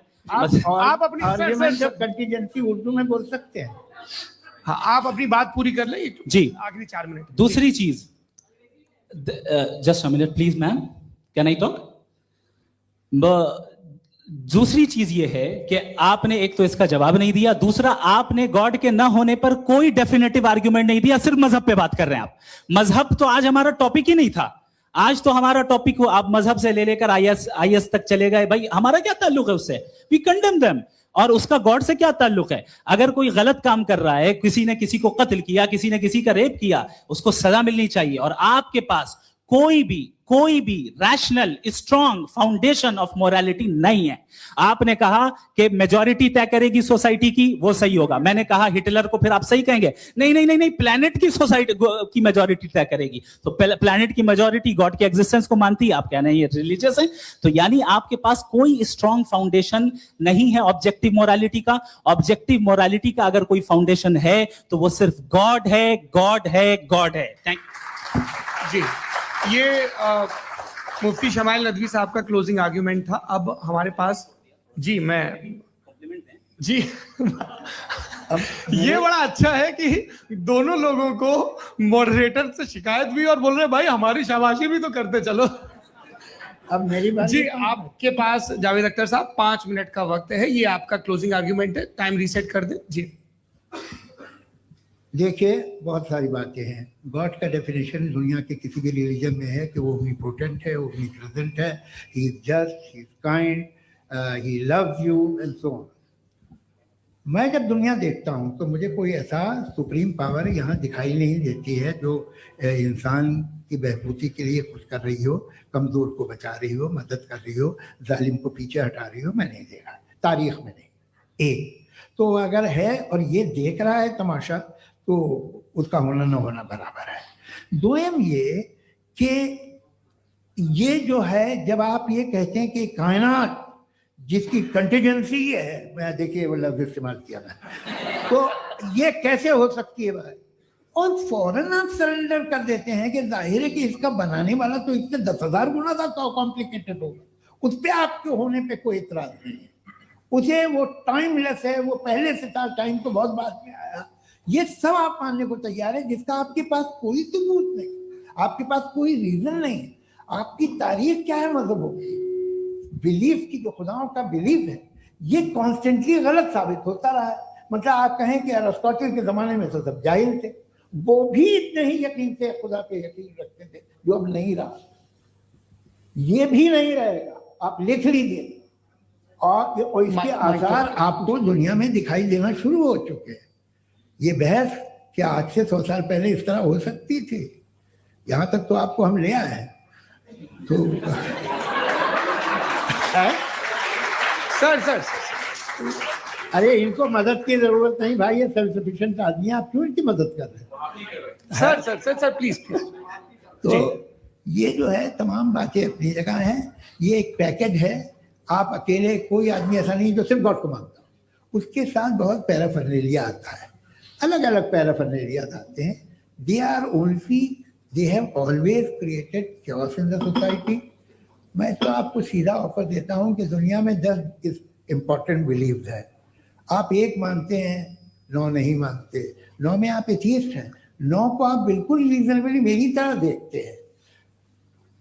तो 90 मजहबी आदमी भी 90% एथीस्ट है, वो दूसरे खुदा नहीं मानता, एक खुदा मानता है अपना वाला, बाकियों को कहता है गलत है। अगर आप मानना ही बंद कर दे तो आपका 10% चांस है कि आप सही हैं और 90% चांस है कि आप गलत हैं। मेरा मशवरा है, आप मानना छोड़ दिए तो 50% चांस होगा कि आप सही हैं और 50% चांस होगा, 40% आप गेन करेंगे बाय बिकमिंग एन एथीस्ट।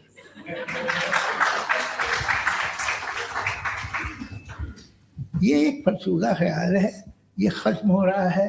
हो सकता है मेरी जिंदगी में ना हो, लेकिन ये हो जाएगा। जो बातें ये इनको आप मेटाफिजिकल ये वो ऐसे रिस्पेक्टेबल टर्म दे दिए, ये तो उन लोग के हैं जिन्हें ना फिजिक्स मालूम थी ना मेटा मालूम था, ये उन्होंने आपको दिए हैं। जी बहुत शुक्रिया आप दोनों लोगों का। और अब इस बातचीत का आखिरी राउंड शुरू होगा, डज गॉड एग्जिस्ट की ये बहस मुफ्ती शमाइल नदवी और जावेद अख्तर साहब के बीच। आप लोग अपने अपने हाथ ऊपर करेंगे, मैं यहाँ से तय करूंगा। और माइक हमारे पास है क्या? एक ही माइक है ऑडियंस के लिए? 2 माइक है, एक इस तरफ एक इस तरफ, ठीक है। तो जी सबसे पहले हमारी सहयोगी है मारिया शकील जी, पूछिए सवाल। थोड़ा सा रुकेंगे ताकि कैमरे का फ्रेम आप पर आ जाए, आपकी तो प्रैक्टिस है टीवी की। जी नदवी साहब, मैं खुदा को मानती हूँ, पहले मैं इसी प्रमाइस से शुरू कर रही हूँ और ये बता रही हूँ आपको, मैं मानती हूँ। लेकिन कुछ सवाल हैं जो जावेद साहब ने उठाया, उसका जवाब आपको देना चाहिए। पहला सवाल ये कि गजा में सालों से छोटे बच्चे मर रहे हैं, वो उनको अगर खुदा मर्सीफुल है, हम मानते हैं कि अल्लाह ताला में बहुत ताकत है, तो वो बच्चे क्यों मर रहे हैं? दूसरी बात ये कि अगर कंटिजेंसी की जो आप बात करते हैं, पूरे मुस्लिम ममालिक मिल करके भी उन गजा के बच्चों को क्यों नहीं बचा पा रहे हैं? क्योंकि अगर वो चाहते, क्योंकि अल्लाह ताला उन पर हुकूमत करते हैं, सब पर हुकूमत करते हैं, तो वो उनको क्यों नहीं बचा? जी थैंक यू वेरी मच। बहुत अच्छा किया आपने इस चीज को जिक्र कर दिया, मैं इसको और अच्छे से एक्सप्लेन करने की कोशिश करता हूं। देखें, जहां तक आपने कहा कि गजा के बच्चों को मारा जा रहा है, देखिए 2 वर्ल्ड व्यू है, एक एथीस्टिक वर्ल्ड व्यू, एक थीस्टिक वर्ल्ड व्यू है। बच्चे मर रहे हैं दोनों वर्ल्ड व्यू में, लेकिन हमारा वर्ल्ड व्यू कह रहा है कि रिकॉम्पेंस है, ये कह रहे हैं कि उनका मरना बेकार जाने वाला है, कोई उसका रिकॉम्पेंस नहीं है, चूंकि इनके यहाँ आखिरत और अल्लाह का कोई तसव्वुर या गॉड का कोई तसव्वुर नहीं है। आपने ये सवाल किया कि गॉड मर्सीफुल है, क्यों नहीं रोकता? ये मैंने बताया कि ये मिसकंसेप्शन है लोगों के दरमियान कि गॉड को सिर्फ मर्सीफुल और ओमनीपोटेंट समझते हैं। गॉड के सिर्फ यही 2 एट्रीब्यूट्स नहीं है, गॉड के कई सारे एट्रीब्यूट्स हैं, उनमें से अल हकीम भी है, उनमें से ऑल वाइज भी है, ऑल नोइंग भी है। लिहाजा अगर इस दुनिया में किसी को तकलीफ आ रही है और गॉड उसको नहीं रोक रहा है, वो इसलिए नहीं रोक रहा है चूंकि इंसानों को फ्री विल दिया गया है। ठीक इसी तरीके से अगर एक डॉक्टर किसी छोटे बच्चे को इंजेक्शन लगा रहा है, उसे तकलीफ पहुंच रही है, उसके लिमिटेड पर्सपेक्टिव के एतबार से ये गलत हो रहा है और डॉक्टर बुरा है। लेकिन जब आप ब्रॉडर पिक्चर को देखेंगी, आपके और हमारे पास सिर्फ एक पिक्सल है, हमें इतना नजर आ रहा है कि गजा में कत्ल हो रहा है, लेकिन इसके पीछे कितना रिकॉम्पेंस उनको मिलने वाला है, पूरा पिक्चर गॉड के पास है। तो एक पिक्सल से आप पूरे पिक्चर को कभी भी जज नहीं कर सकती। आप इसमें कुछ जोड़ना चाहेंगे? आपको कुछ बोलना है इसमें? भैया आपने बहुत अच्छा जस्टिफिकेशन दिया, या आप वो जो वहाँ के प्राइम मिनिस्टर इजराइल के उन्हें भेजिए, वो बहुत खुश हो गया। आप जस्टिफिकेशन दे देना कि अगर गॉड नहीं है तो बच्चे क्यों मर रहे हैं, आप बताएं। वो ये सवाल पूछ रहे हैं कि अगर आप ईश्वर का अस्तित्व नहीं मानते हैं तो उन बच्चों की मौत को आप कैसे इंटरप्रेट करते हैं? भाई ये दुनिया जो है, जो ताकतवर लोग होते हैं वो एक नाइंसाफी करते हैं। तो ये अच्छा काम है आपके नजदीक, तो नेचर नाइंसाफी पे मबनी है। अरे मेरे भाई, आप नेचर की कहाँ बात कर रहे हैं, तो इंसान की बात। तो फिर जब मैं इंसान की बात कर रहा था, आप नेचर की बात करने लग गए। क्रॉस एग्जामिनेशन नहीं। हाँ, अब आप मुझे बोलने नहीं देंगे तो अलग बात है, आप बोलिए, मैं मुझे कोई चीज जी नहीं, ये क्रॉस एग्जामिनेशन।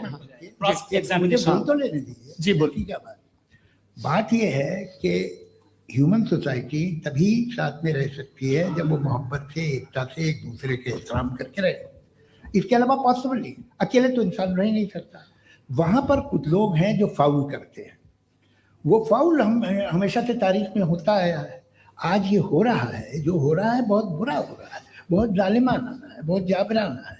उसको आप कहें कि ये बच्चों को कॉम्पनसेशन मिल जाएगा या इसकी इंजेक्शन है, इंजेक्शन तो हेल्थ के लिए दिया जाता है।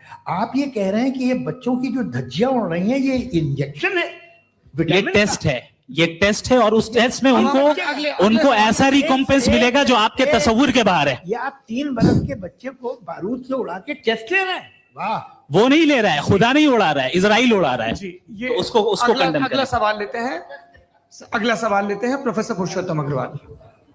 मुफ्ती साहब, एक निवेदन आपसे है कि कम से कम थोड़ा सा mic close एक रखिए। रिलीजियस और फिलोसफिकल कर रहे मैम प्लीज। एक रिलीजियस और फिलोसफिकल ट्रेडिशन है जो ब्रह्मांड को यानी यूनिवर्स को ही अंतिम मानती है। सर्वम खलु इदम ब्रह्मम, this is Chandogya Upanishad and it completely rules out the existence और नेसेसिटी, आपके शब्दों में necessity of a creator. The creation itself is the creator. तो एक मिनट प्लीज। दूसरा जो सवाल आपने अभी, जो आप बार बार कह रहे हैं कि भगवान विद्वान भी है, वाइज, सब जानने वाला, तो अगर विजडम में दुनिया भर के पापों और अत्याचारों को बर्दाश्त करना शामिल है, तो फिर इसका मतलब ये हुआ कि अगर मैं फ्री विल से उसको अपोज करता हूं तो ईश्वर की विजडम और मेरी फ्री विल में कॉन्ट्राडिक्शन है। Because when I am opposing whatever is happening in Gaza, then I am opposing the God's will और गॉड्स विजडम। जवाब लेते हैं क्योंकि तो गॉड की विजडम में, एक मिनट सर प्लीज सर, ये एक जुमला, गॉड की विजडम है कि गाजा में जो कुछ हो रहा है वो हो रहा है, मैं उसका अपोज कर रहा हूं, तो मैं गॉड की विजडम के खिलाफ जा रहा हूं। एक सवाल। दूसरा ये नहीं आपने दो ऑलरेडी। कि सर आप और सवाल कर लें, लेकिन मुझे दो जवाब दे सर, दें। सर, पहले आपने ये कहा, सुनिए मेरी बात सुनिए। भाई इजराइल के गॉड के मुताबिक तुम्हारा ठीक हो रहा है ना? प्रोफेसर, नहीं हो रहा है, ठीक नहीं हो रहा है, मैं बता रहा हूँ क्या हो रहा है। आप तशरीफ रखें, मैं बता रहा हूँ क्या हो रहा है। Let me complete please. एक सेकंड गाइस, एक सेकंड। ये देखिए, ऐसा है कि ये सब बड़ा आपस में विचार विमर्श के बाद ये तय हुआ था कि कुछ नियम बना लिए जाएं ताकि एक टाइम बाउंड बातचीत चले। और भाई साहब, आप बड़ा जरूरी काम कर रहे हैं, लेकिन कैमरे के फ्रेम में आके उस काम को गड़बड़ कर दे रहे हैं। ठीक है गुरु, अब मेरे को कहीं का गुस्सा कहीं निकालना था, सॉरी। नहीं, कोई गुस्सा नहीं है जी। तो प्रोफेसर ने सवाल पूछे, आप उनके जवाब दें, और थोड़ा ये सब लोग थोड़ा ख्याल रखें भाई, सवाल संक्षिप्त रखें जी। आपने दो सवाल किए। सबसे पहला ये कहा कि हमारे पास ये कॉन्सेप्ट है कि ये यूनिवर्स खुद नेसेसरी बीइंग है, creation itself is the creator. How irrational is this कि मैं एग्जिस्ट करूंगा बाद में, लेकिन अभी एग्जिस्ट कर भी रहा हूं, यानी एक ही टाइम में एग्जिस्ट भी कर रहे हैं, नहीं भी कर रहे हैं। This is not true. दूसरी चीज आपने कहा कि अगर इजराइल में, सॉरी माफ कीजिएगा, Israel doesn't exist, occupied Palestine में अगर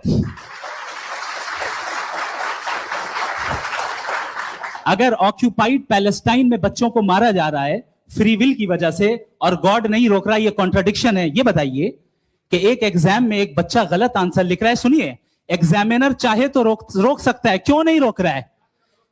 ये कॉन्ट्रडिक्शन है, ये कॉन्ट्रडिक्शन नहीं है। नहीं सर, ये आपस में जी, ये क्या आपका सवाल?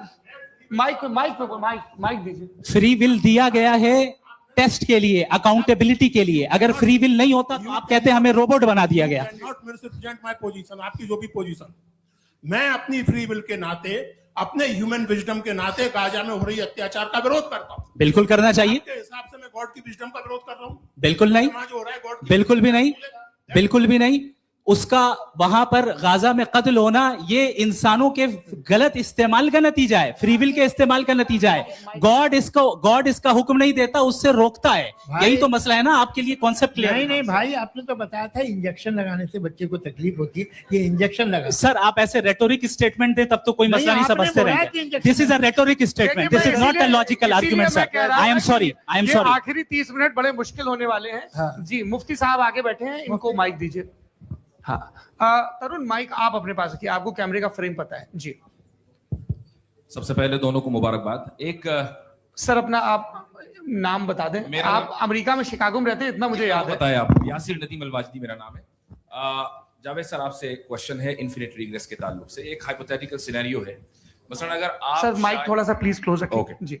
अगर आप शायर इसलिए हैं कि आपके कोई उस्ताद शायर थे, और वो इसलिए शायर थे कि उनके कोई उस्ताद शायर थे, और इसी तरीके से हम माजी में पीछे चलते चलते चले जाएं और कहीं ना रुके, तो माफ कीजिएगा आप कभी शायर नहीं हो सकते। लेकिन आप शायर हैं, आपका शायर एग्जिस्ट करता है, इसका मतलब ये है कि आप कहीं ना कहीं रुके हैं। तो मेरा सवाल ये है कि क्या आप इन्फिनिट रिग्रेस ऑफ कॉजेस को लॉजिकल फैलेसी मानते हैं या नहीं मानते? हाँ या ना? मैं इन्हें लॉजिकल फैलेसी नहीं मानता हूँ, लेकिन मेरा प्रॉब्लम यह है कि जब मैं नहीं मानता हूँ तो I will continue with this logic जो फैलेसी नहीं हो। आप एक जगह रुक जाते हैं जाके, आप कहते हैं ये गेंद कैसे बनी, ये जजीरा कैसे बना, ये समंदर कैसे बना, ये जमीन कैसे बनी, और अचानक गॉड पे जाके आपको ब्रेक लग जाता है।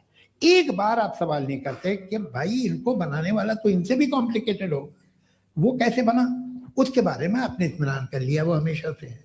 तो अगर आप उसे हमेशा से मानते हैं तो फिर ये मान लीजिए कि कायनात हमेशा से है, क्या तकलीफ फिर हम वजूद में नहीं आते हैं। जी है?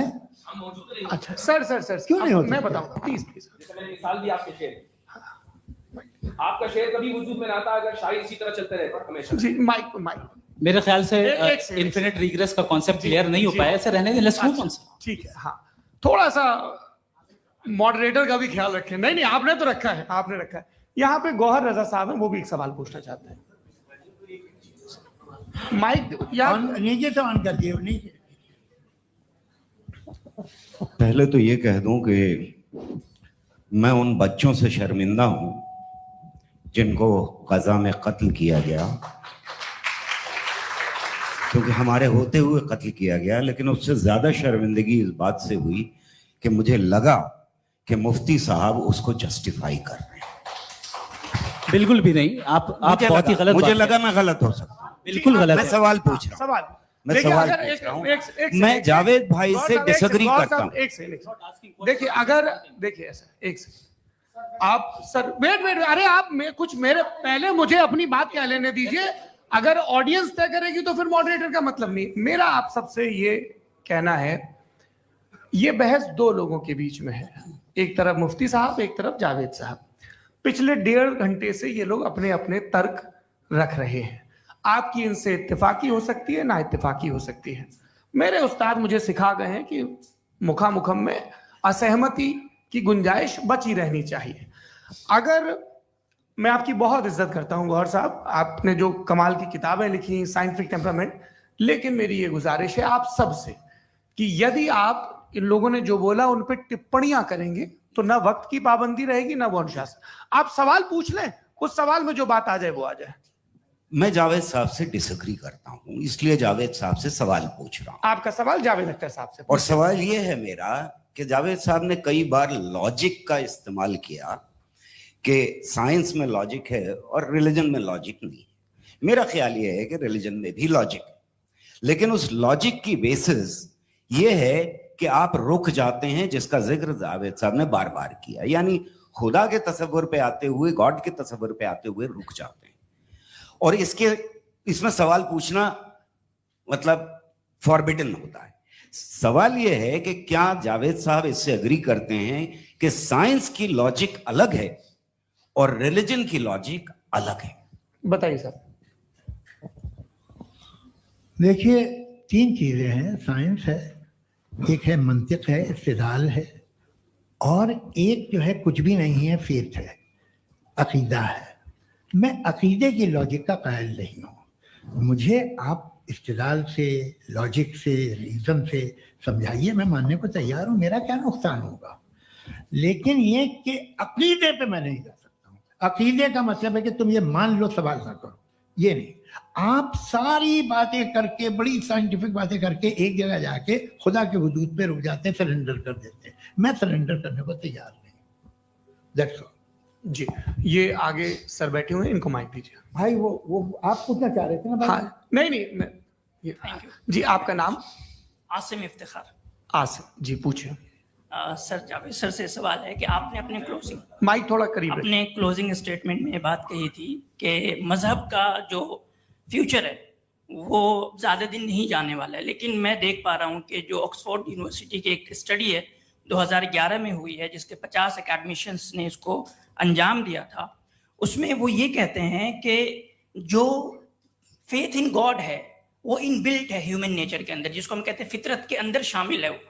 और वो ये कहते हैं कि अगर कोई ये समझता है कि मजहब को वो ख़त्म कर देगा तो ये उसकी गलत फहमी है। तो आप इसके बारे में, इस स्टडीज के बारे में क्या कहते हैं? ठीक, मैं उनसे एग्री नहीं करता हूँ। वो कौन से प्रोफेसर होंगे? ऐसा उनके क्या पास डेटा है, इन्होंने डेटा के बेस होगा? डेटा क्या हो सकता है? फ्यूचर का डेटा तो नहीं हो सकता ना उनके पास, प्रेजेंट का डेटा हो सकता है। डेटा आपने सुना 100 साल पहले का बाद का डेटा? मैंने तो नहीं सुना आज तक।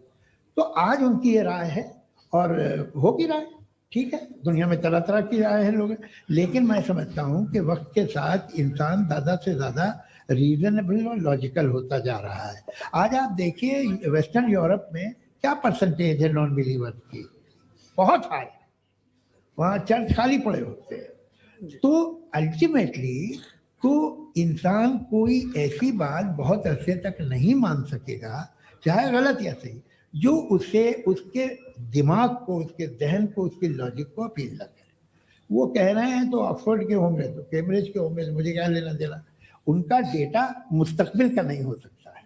जी दीपक, हाँ पूछे, मैं आऊंगा अभी पीछे की साइड भी आऊंगा, माइक वहीं भेजूंगा 2-3 सवाल के लिए। जी जावेद साहब आपसे सवाल है। नमस्ते।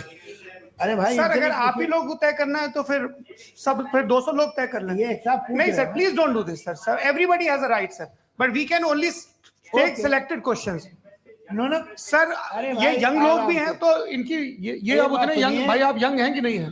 वो कह रहे हैं वो भी यंग हैं साहब, आप उनकी नौजवानी पर दावा उनको ही करने थे। हाँ मुफ्ती साहब आप यंग, हाँ पूछे। अरे भैया सर मेरा सवाल ये है, इनसे भी तो पूछो। जी नहीं बस आपसे एक सवाल है। जैसे थीस्टों के पास अपने जो ईश्वर को मानते हैं उनके पास अपने सोशल गेट टुगेदर्स हैं, 5 रोज क्रिसमस आने वाला है, होली है, दिवाली है, ईद है। एथिस्ट क्या ऑफर कर रहे हैं? मतलब मैं इनकी दुकान से बुर में आना चाहता हूँ उस तरफ, पर मैं अट्रैक्ट नहीं हो पा रहा हूँ। मैं सोशल गेट टुगेदर्स क्या है आपके पास? वो ये कह रहे हैं कि जो धार्मिक लोग हैं, अलग अलग धर्म के लोग, उनके उत्सव त्योहार कॉन्ग्रेगेशन बहुत हैं। अब आपको मैं एक सुनाता हूँ, यहाँ हिस्टोरियन भी बैठे हैं, मृदुला जी आप बताइएगा सही है कि नहीं। ये एक कॉन्स्टेंटाइन, एक ग्रीक रोमन बादशाह था जो क्रिश्चियनिटी आने के 400 साल बाद उसने डिसाइड किया कि मैं क्रिश्चियन हो जाऊंगा, मेरी पूरी स्टेट कैंसिल हो जाएगी। उस जमाने में ऐसे ही होता था, राजा जो धर्म इख्तियार करता था वो जनता भी कर लेती थी, इसलिए कि वो हो गया था बैंकरप्ट, और उसे जो मेडिटेरियन कोस्ट के रिच क्रिश्चियन वो थे मर्चेंट, उससे पैसा चाहिए था। तो उसने कहा यार क्रिश्चियन हो जाओ। तो उसने अपने वजीर से कहा कि भाई ये हिस्ट्री है कि अब हम लोग क्रिश्चियन हो जाते हैं। पहले सर हो जाएंगे, कोई प्रॉब्लम नहीं है, लेकिन एक प्रॉब्लम ये है कि 17 दिसंबर से 25 दिसंबर तक जो पेगन फेस्टिवल होता, जो पेगन जो फेस्टिवल होता है वो बंद हो जाएगा, इसलिए कि हम क्रिश्चियन हो गए तो होगा नहीं। तो वो बच्चों को बहुत बुरा लगेगा, पब्लिक को बहुत इंजॉय करते हैं, खासतौर से 25 को मेन डे। उसने कहा ये तो सही कह रहे हो, ये जीसस क्राइस्ट की पैदाइश कब थी? पहले था वो अप्रैल में थी, नहीं कट करो, वो 25 दिसंबर को है। यह हकीकत है जी। और 400 साल बाद क्रिश्चियनिटी के अप्रैल से दिसंबर ले आए, और इसलिए कि यहाँ पेगन फेस्टिवल होता था, अब मनाते हैं आप आराम से। ये जो सारे फेस्टिवल हैं ये रिलीजन से, हर एक को एक इंटरटेनमेंट डिपार्टमेंट चाहिए होता है अपनी कंपनी चलाने के लिए। तो ये रिलीजन ने, ये सेकुलर त्योहार थे जिन्हें रिलीजन ने ले लिया है। ये मौसम के थे, फसलों के थे, किसानों के थे, उसको आपने लेके रिलीजियस रंग दे दिया। ये कोई रिलीजन से थोड़ी आए आप। अच्छा हमें देखिए, हम तो मुल्द हैं, हम ईद मनाते हैं, हम दिवाली मनाते हैं, हम होली मनाते हैं, हम क्रिसमस मनाते हैं। बम्बई की फिल्म इंडस्ट्री की सबसे बड़ी होली हमारे घर में, सबसे बड़ी ईद हमारे घर में। वो हमारी सोशल वो है, हमारा हेरिटेज है। ऐसा थोड़ी है कि we will throw the baby along with the water. ये तो अच्छी चीज है, इन्हें रखो, जो बेकार है फेंक दो। जी हाँ हेलो जी, मेरा सवाल नादवी जी से है। जैसा कि आपने बोला कि गॉड टाइम के भी परे है, और गॉड इतनी कॉम्प्लेक्स चीज है कि उसे ह्यूमन माइंड समझ नहीं सकता, और गॉड ने अर्थ पे फ्री विल भी दे दी है। तो आप अपना वक्त जाया क्यों कर रहे हैं गॉड के बारे में बात करके? अपन को तो बात करनी चाहिए कि सोसाइटी को बेहतर कैसे करें। जी, मैं गॉड वही बताता है सोसाइटी को कैसे बेहतर करे। अभी मैं आपका जवाब देता हूं। आपने कहा कि टाइम पे वो एग्जिस्ट नहीं करता, नहीं, मेरा सवाल ये है कि जैसा आपने बोला कि गॉड बहुत ही कॉम्प्लेक्स चीज है। मैंने कहा ही नहीं कि कॉम्प्लेक्स है, तो आपके अल्फाज है। कॉम्प्लेक्स का लफ्ज गॉड के लिए सुइटेबल नहीं है। क्यों? क्योंकि कॉम्प्लेक्स वो चीजें होती हैं जो ऑब्जेक्ट हो। God is not an object जिसको आप इंस्ट्रूमेंट के जरिए लेबोरेटरी में जाके टेस्ट करें, oh it's very complex. No, वो कोई कार का इंजन नहीं है। वो फिलोसॉफिकली नेसेसरी बीइंग ऐसी बीइंग है जो सिंपल बीइंग है। हाँ, आप उसको मुकम्मल तौर पे उसकी तमाम हिकमतों को जान ले और हर चीज को जान ले, ये पॉसिबल नहीं है, क्योंकि वो ऑल वाइज है, आप ऑल वाइज नहीं है, और वो खुदा है, वो आपको सारी चीजें बता दे, ये जरूरी नहीं। मेरा सवाल ये नहीं था, मेरा सवाल ये था कि जब गॉड इतना परे है इस दुनिया से कि उसने अर्थ पे फ्री विल भी दी है, हम सब ह्यूमंस की फ्री विल है, और जो सोसाइटी में हो रहा है वो अपन लोग डिसाइड करेंगे, तो God अपन के लोग बारे में डिसाइड नहीं बात करेंगे करने ना, की- अपन लोग डिसाइड नहीं करेंगे। गॉड जो है, गॉड ने वो उसकी जात, उसकी एग्जिस्टेंस टाइम एंड स्पेस से परे है, लेकिन वो हमारा टेस्ट ले रहा है और उसी गॉड ने हमें बताया कि तुम्हें क्या करना है क्या नहीं करना है, तो जाहिर है उस गॉड की बात सुनेंगे ना हम। वो पीछे एक चश्मा लगाए जो मैम खड़ी हैं, उनको दीजिए। हाँ आप जी जी बिल्कुल आएंगे। देखिए मैं कोशिश कर रहा हूँ सब तरफ जाने की। हाँ उनको दीजिए माइक जी। हेलो सर, मैं ओमनी प्रेजेंट नहीं हूँ, टाइम पाबंद हूँ और जहां तक कोशिश कर सकता हूँ करूंगा जी। अपना नाम बताइए। मेरा नाम उर्सुला है, मैं दिल्ली यूनिवर्सिटी की एक स्टूडेंट हूँ और मैं स्टूडेंट फेडरेशन ऑफ इंडिया से हूँ। मेरा सवाल मुफ्ती जी से है कि इस हॉल के इस कमरे में बैठ के हम लोग रेप की मोरालिटी के बारे में फिलोसफिकली बात तो कर सकते हैं, बट असलियत ये है कि रोजमर्रा की जिंदगी में औरतें रेप के थ्रू गुजरती हैं, और हम लोग सिर्फ नंबर्स पे इस तरह नहीं देख सकते, क्योंकि कितनी औरतें हैं इन कंट्रीज में जहां पे आप बता रहे हैं कि केसेस कम हैं, जिनका एक्सेस है कि वो जाके केस फाइल कर सकें। कितनी औरतें हैं जो जिनको काम करने की आजादी है उन कंट्रीज में। यूरोप में ये आजादी आ गई, यूरोप में ये रूल्स आ गए, तो हम आज उसके बारे में बात कर पा रहे हैं। जी जवाब। आपने ये कहा कि कमरे में बंद होकर हम लोग इस पर फिलोसफिकली बात कर सकते हैं, लेकिन हकीकत में क्या हो रहा है, वो ग्राउंड लेवल पे क्या हो रहा है जो बहुत गलत हो रहा है, और वो सफर कर रही हैं। आई एग्री, बहुत गलत हो रहा है, और जो गलत हो रहा है उसको हमें रोकना है। और क्यों रोकना है, वो गलत क्यों है, हमारे पास इसका ऑब्जेक्टिव फाउंडेशन है, इनके पास उसका ऑब्जेक्टिव फाउंडेशन नहीं है। मैं ये कहना चाह रहा हूं कि जहां पे भी जुल्म हो रहा है, जहां पे भी औरत पे जुल्म हो रहा है, या उसकी इज्जत लूटी जा रही है, या उसे तकलीफ पहुंचाई जा रही है, और सिर्फ औरत नहीं, किसी इंसान के ऊपर भी जुल्म हो रहा है, तो उसके खिलाफ खड़ा होना, ये मोरालिटी हमारे पास गॉड के पास से आई है। वरना जावेद साहब तो कह रहे हैं कि जो है मेजॉरिटी डिसाइड करेगी, तो मेजॉरिटी तो कभी भी बदल सकती है। क्या आप ना तो ये थोड़ी सी आपको गलतफहमी है। मैं अगर मेरे जुमले से ये मदना निकला या मैंने कहा, तो ये जुमला मैं वापस लेता हूँ। ये मेरा मतलब ही नहीं था कि मेजॉरिटी डिसाइड करेगी। मेजॉरिटी डिसाइड करे तो दुनिया में बड़ी वैसे आपने कहा था ये जुमला, अच्छा हो सकता है, मैं मान रहा हूँ। बाद में रिकैप कर लेंगे। अरे मैं एक सेकंड में अपनी एक्सप्लेनेशन देता हूँ। मुनासिब बात यह है कि हम सब के सब दिल में जानते हैं कि क्या अच्छा है क्या बुरा है, हमें पता है अच्छी तरह से। जो लोग बुरे काम करते हैं उन्हें भी मालूम अच्छा क्या। यही तो सवाल था हजरत कि फिर ये मोरालिटी आई कहां से? Cross examination. हाँ जी हाँ। मोरालिटी साथ रहने की डिजायर से आई, यानी साथ रहकर जो कुछ कह दे, जो कुछ कर दे, वो हो जाएगा? नहीं नहीं, तो आप कायदे से रही कर सकते हैं जब तक लोगों में मोरालिटी हो, वरना आप क्यास हो जाएगा। ये आपको कैसे पता? जी हमने देखा ना, जहाँ मोरालिटी का क्यास हो गया, हम देखते हैं। कहाँ पे देख भाई दुनिया में आप जो कह रहे हैं, आप एक कहीं पे अगर गलत हो रहा है इस बहस तो के उसको बाद आप मैं गलत लोगों देखिए। को आप एपिस्टेमोलॉजी की बात कर रहे हैं, मैं ऑन्टोलॉजी की बात कर रहा हूँ। मैं इस बहस के फाउंडेशन बाद आप क्या है? दोनों लोगों को चाय पे फाउंडेशन होस्ट करूंगा, वहां पे क्रॉस एग्जामिनेशन कर लीजिएगा। अभी ऑडियंस का हक मार रहे हैं आप लोग भाई, सर जस्ट लोग हैं आप लोग।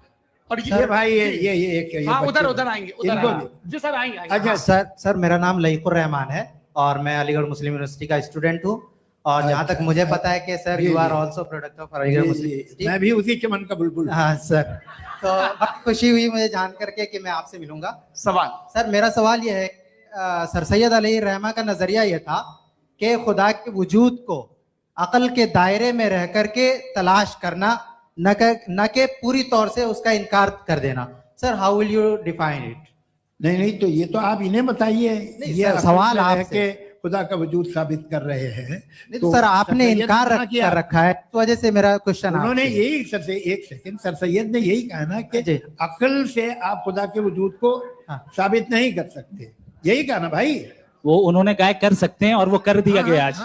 वो फोन तलाश करना या साबित करना अकल से अकल से नहीं हो सकता। अरे सवाल तो सुन लीजिए जी।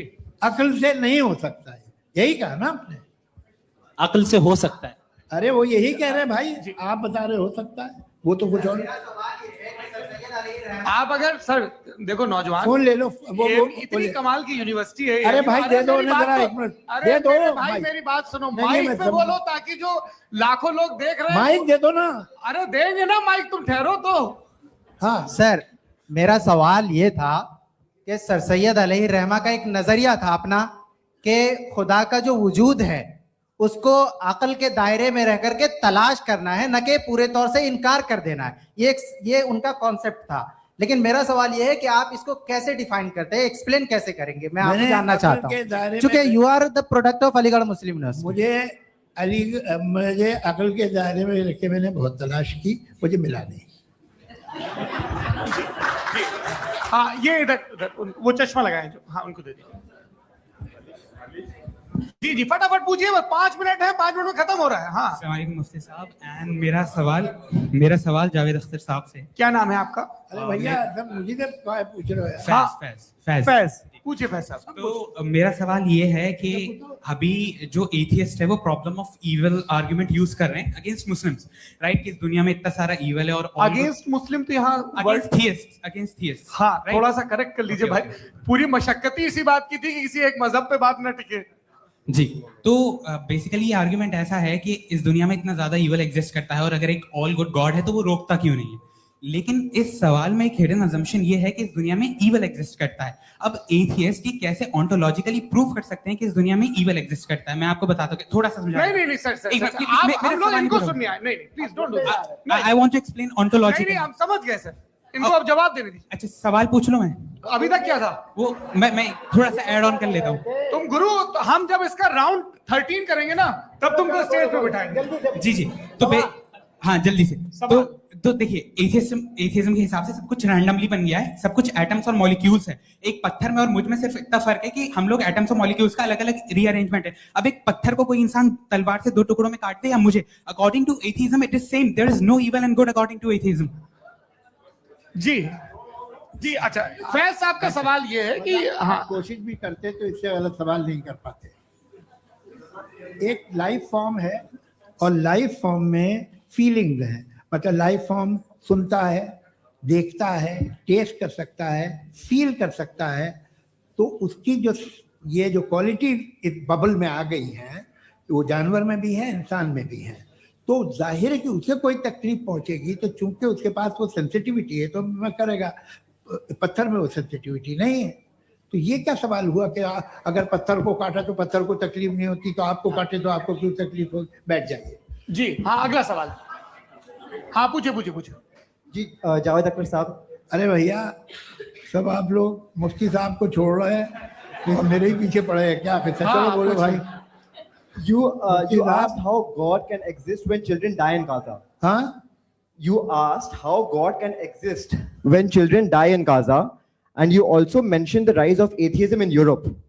But the same events also are leading many atheists and non-believers to turn towards faith. How do you interpret this contradiction, where suffering pushes some away from God, yet brings others closer to belief? देखिए आपको एक बात बताऊं, दुनिया perfect तो कहीं भी नहीं है, हर जगह कुछ खामियां हैं। बेटा 1 मिनट, मैं आप ही को कहेंगे। देखो वो तो कुछ खामियां, कमजोरियां, खराबियां सब जगह है। लेकिन अगर देखोगे ईमानदारी से कि दुनिया सबसे ज़्यादा महज़ब कहाँ है, एक आम शहरी को कहाँ हुकूक हासिल हैं, वो बोल सकता है, अपनी मर्जी से काम कर सकता है, अपनी मर्जी से राय दे सकता है, हुकूमत के खिलाफ बोल सकता है, बरसरे इख्तिदार लोगों के बारे में बोल सकता है, सरमायादारों के खिलाफ बोल सकता है। तो आपको ये स्कैंडिनेवियन कंट्रीज में मिलेगा, वेस्टर्न यूरोप में मिलेगा। मैं नहीं कह रहा वो परफेक्ट है, बिल्कुल नहीं, वहाँ बहुत खराबियाँ भी हैं, परफेक्ट तो कोई। लेकिन जिन जिन मुल्कों में, लैटिन अमेरिका देखो, गल्फ देखो, वहाँ पर आपको ये जरूर है कि रेप नहीं होते होंगे। रेप की जरूरत क्या है भाई? उसको तो खरीद लो, घर में रखो, सड़क पर रेप करने की क्या जरूरत है? मगर सुनिए, मगर हकीकत ये है कि वहाँ शख्सी आज़ादी राय देने की, बोलने की नहीं। जी ये एक आखिरी सवाल मुफ्ती साहब से। हाँ मैम, इनको माइक दीजिए। शुक्रिया। मेरा नाम मनीषा है, मैं हरियाणा से आई हूँ। मैं मुफ्ती साहब से एक बात पूछना चाहती हूँ। आप बार बार जावेद साहब को कॉन्ट्राडिक्ट तो कर रहे हैं कि आपने ये कहा, लेकिन आप भी assumptions के बेसिस पे बात कर रहे हैं। आपने खुदा के होने का कौन सा प्रूफ पेश किया है खुदा की एग्जिस्टेंस का? अब इस सवाल को अलग रहने दीजिए, कौन एथीस्ट है कौन नहीं है। और दूसरी बात जो आपने एक छोटी सी कही थी कि ये फ्री विल का इस्तेमाल करता है इंसान अपनी, लेकिन इस फ्री विल का इस्तेमाल में मतलब खुदा ने ये दे दी सबको ये इजाजत कि वो कितना घिनौनापन और कितने ज्यादा खराब से खराब तरीके इस्तेमाल कर सकते हैं। जवाब सुनते जी। आप फ्री विल को मानती है ना, या कहती है कि फ्री विल नहीं है ना? मानती है ना? तो अब आपके पास इसका कोई एक्सप्लेनेशन नहीं है कि अगर एक इंसान उस फ्री विल का इस्तेमाल करके गलत काम कर रहा है और बच के अच्छी जिंदगी गुजार के निकल जा रहा है, उसका कोई रिकॉम्पेंस नहीं है। हमारे वर्ल्ड व्यू में जो इंसान गलत काम कर रहा है उसको भी रिकॉम्पेंस यानी उसका बुरा बदला मिलना है, और जो सही काम कर रहा है उसको सही बदला मिलना है। लिहाजा जो फ्री विल है वो इस तरीके से है कि एक लिमिटेड टाइम तक खुदा ने मोहलत दी है। ऐसा नहीं कि छूट दे दी, जो करना है करते रहो हमेशा। वक्त आएगा जब एग्जाम का टाइम खत्म होगा तब रिजल्ट आएगा, दौराने एग्जाम जबरदस्ती आपको नहीं बताया जाएगा। अरे भाई एक सेकंड जी, एक सवाल मुफ्ती साहब से मेरा, मुफ्ती साहब से जी, एक सवाल। हाँ, मुफ्ती साहब, मैं एक रुक जाइए, आपसे फोन आप इसके बाद आपसे पूछिएगा, यही माइक रहेंगे वो। हाँ, बोलिए। मैं मुफ्ती साहब एक ही सवाल करता हूँ कि अगर जो हो रहा है फ्री विल से हो रहा है और एक दिन बरोज़ क़यामत इंसाफ होगा मैशर में वगैरह वगैरह, तो दुआ क्यों मांगते हैं लोग? दुआ मांगते हैं इसके मतलब है अभी भी उसने ये डिपार्टमेंट रखा है कि मैं रोजमर्रा की जिंदगी में बिल्कुल बिल्कुल ही कैन। तो तुम कैन हो, तुम मुझे नौकरी दिला देते हो, मेरे बेटे को ग्रीन कार्ड दिला देते हो, और 45,000 बच्चे मरते उन्हें रोकते नहीं हो। नहीं तो क्या आप ये कह रहे हैं कि इस दुनिया में जालिमों को कभी पकड़ ही नहीं होती है? अरे जो भी पकड़ होगी वो बच्चे रोते हैं। बिल्कुल, देखिए मैंने अपने ओपनिंग स्टेटमेंट में यही कहा था कि जनाब जावेद साहब सिर्फ इमोशनल आर्गुमेंट में, this is an emotional argument. ये छोटे मोटे इसके पीछे का रीजन मैंने बताया क्या है, इसके पीछे का रीजन क्या है मैंने बताया। मंच से आप लोगों को सज्जनों इसलिए कह रहा हूं ताकि थोड़ा सा आपके कॉन्शियंस पे जोर रहे कि आपको ऑर्डर बचा के रखना है। वक्त तय हुआ था, ये वक्त पूरा हुआ, आपने इतने धैर्य पूर्वक सुना, मैं आप सबका बहुत बहुत शुक्रगुजार हूं। यदि इन दोनों विद्वानों की इच्छा होगी तो कभी हम इस बातचीत का राउंड 2, राउंड 3, यही तो देखिए खूबी है इंसान की कि बहस मुबाहसे में वो पड़ा रहता है।